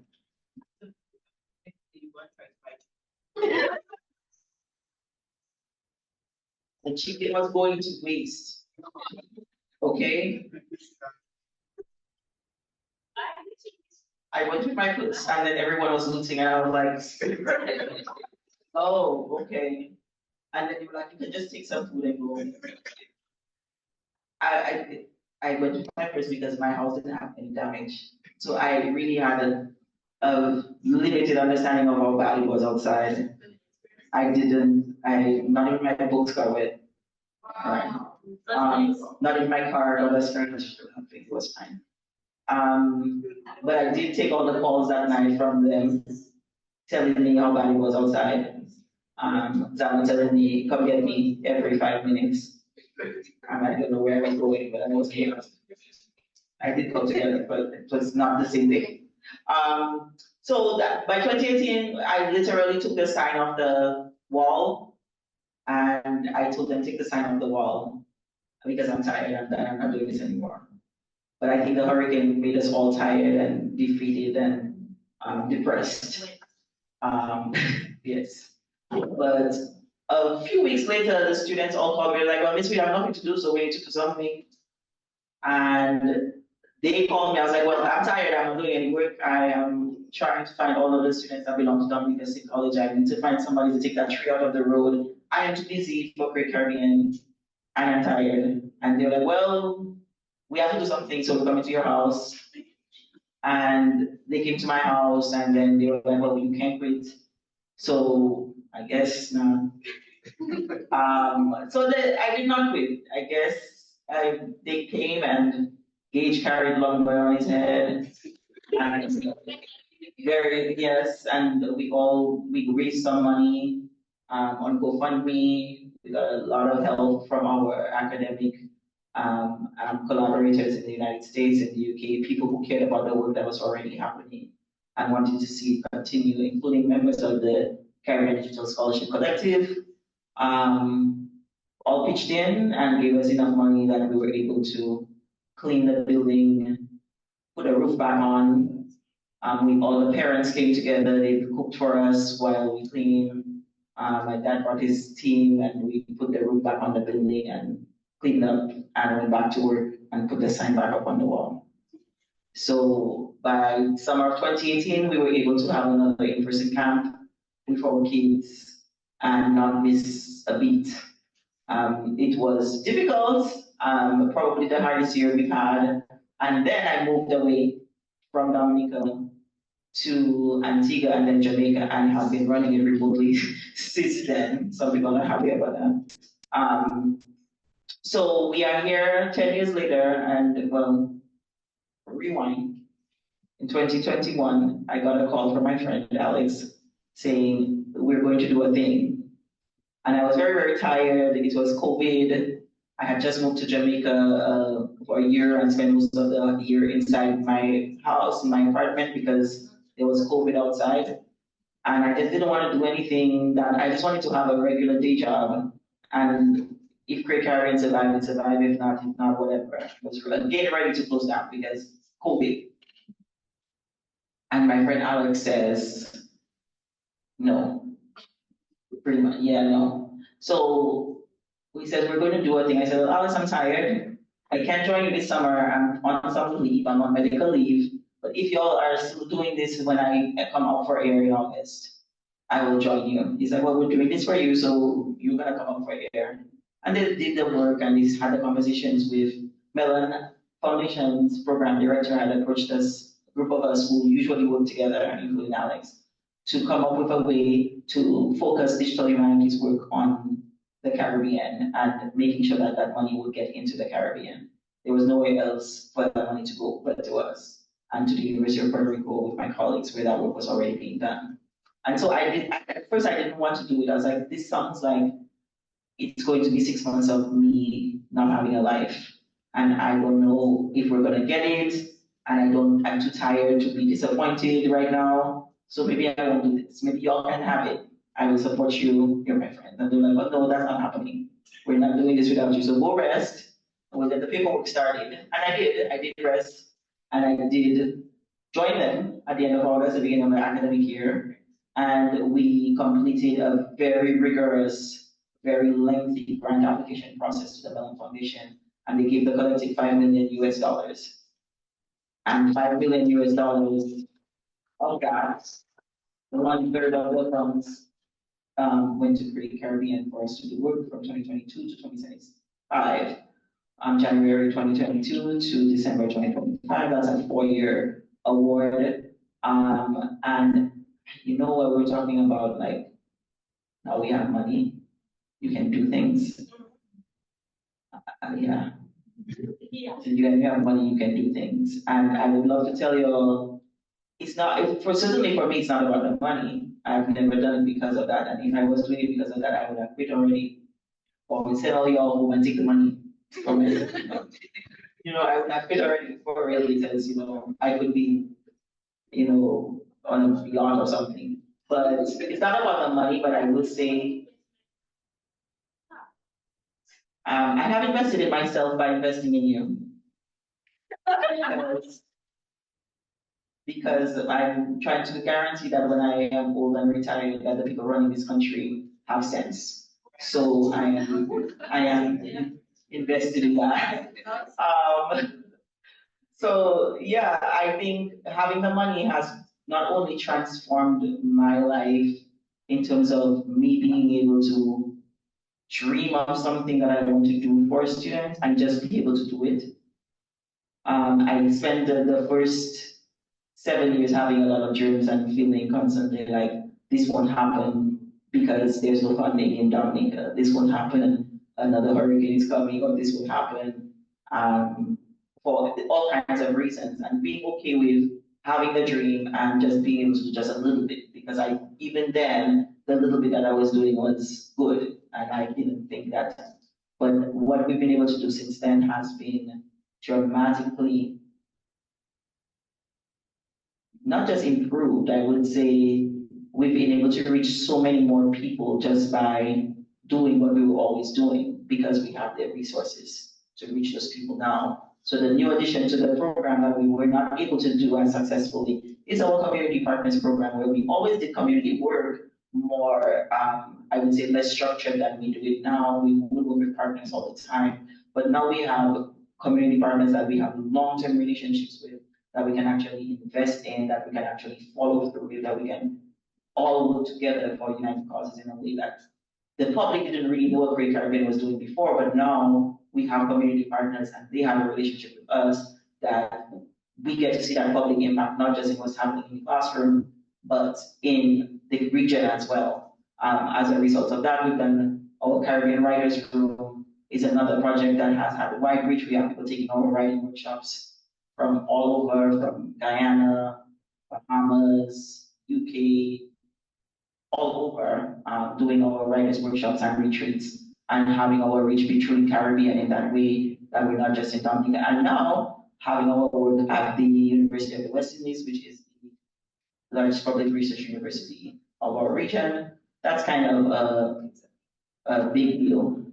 Not without its own struggles, but I'm happy to be able to bring the work that we're doing to that space. And so in that note, I would like to say thank you to everybody everywhere who has made Create Caribbean a thing and made it last this long. I actually, like the people who have made this program last as long as it had, believe it or not, I see we still have parents in the room and online. And my parents, because my family is fully in there, this is a family business. I tell people, my family is fully invested in what happens here just because I ask them to. Nobody actually, I'm the person that, the weird one. They don't really know what I'm doing all day long. They know it helps people and it keeps me poor. But, it's okay, whatever it is I'm doing, and they're gonna show up for that. And that is something that I try to impress in your parents when you're in the program about how important it is to go all in supporting children in their dreams. And you might not know or understand what's going to happen or what that success might look like. It might be something completely uncomfortable and unfamiliar to you. But if it is going to not only impact them, but impact other people, it's really important to stay the course with that. So I would like to say thank you actually to my family for keeping me together for 10 years. Not her. They're not at home. And announce we're celebrating all year because we can, right? So our calendar of events for our 10th anniversary will include a combination of academic, public events, fun events, and we end in December as the host of this year's Caribbean Digital Conference. Sadly, it's not in Dominica. It's going to take place in Jamaica, but some of you will join us for that. So we begin, of course, this is the first event of our 10th anniversary celebration, and we'll be having some public forums. Our project launch will take place in March. This is the one we just previewed, and we will be having a lecture series. We will be going on the road to some schools to share our projects with them. We will have you, the interns, will go on the road to schools to show them the work that you've been doing. Yeah, we're going on the road. We're on a bus, and you're going to go show people your work. It's wild, yeah. We're going to go all around the country, and we are going to have a writers retreat and a few lectures as part of our work, and then end in December with our conference to cap off the year. So happy 10th anniversary to everybody. Please made a little memory video for Samuel to remember the old days when she was a baby intern.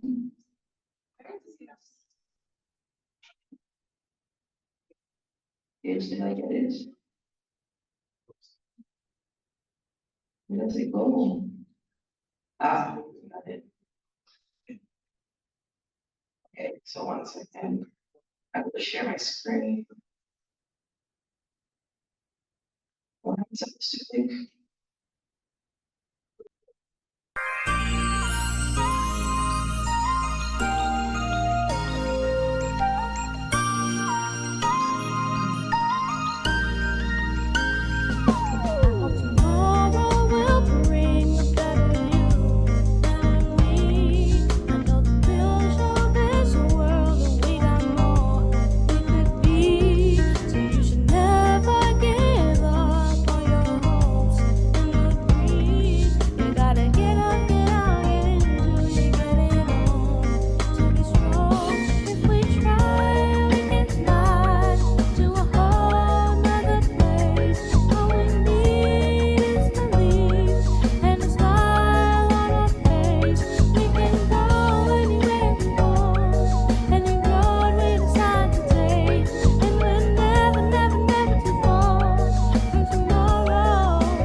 Hello?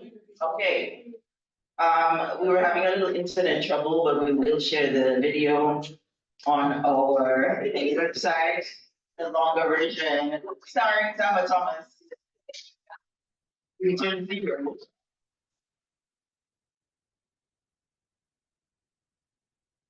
So, thank you for sharing the time with us today, those of you online. We will be having a very busy year, as you can see with our calendar, and we will be celebrating every moment that we can. This summer, look forward to the Family Fun Day, all the alumni coming, parents, friends, camp kids, everybody will be there. We will be shutting down the beach for the summer after you do your work. Yeah, that's right. Yes. So I want to say thank you to everyone who made this day possible, the staff, Dominica State College interns and staff in the IT office for helping us with the technology. We want to thank the staff, clap for your staff. Thanks especially to JLM for making them ready for teaching. Because you guys bring JL gifts, because wow. Yes, she needs some vitamin C and other things. Jelena wants to be thanked as well for being present as the top cheerleader of the team.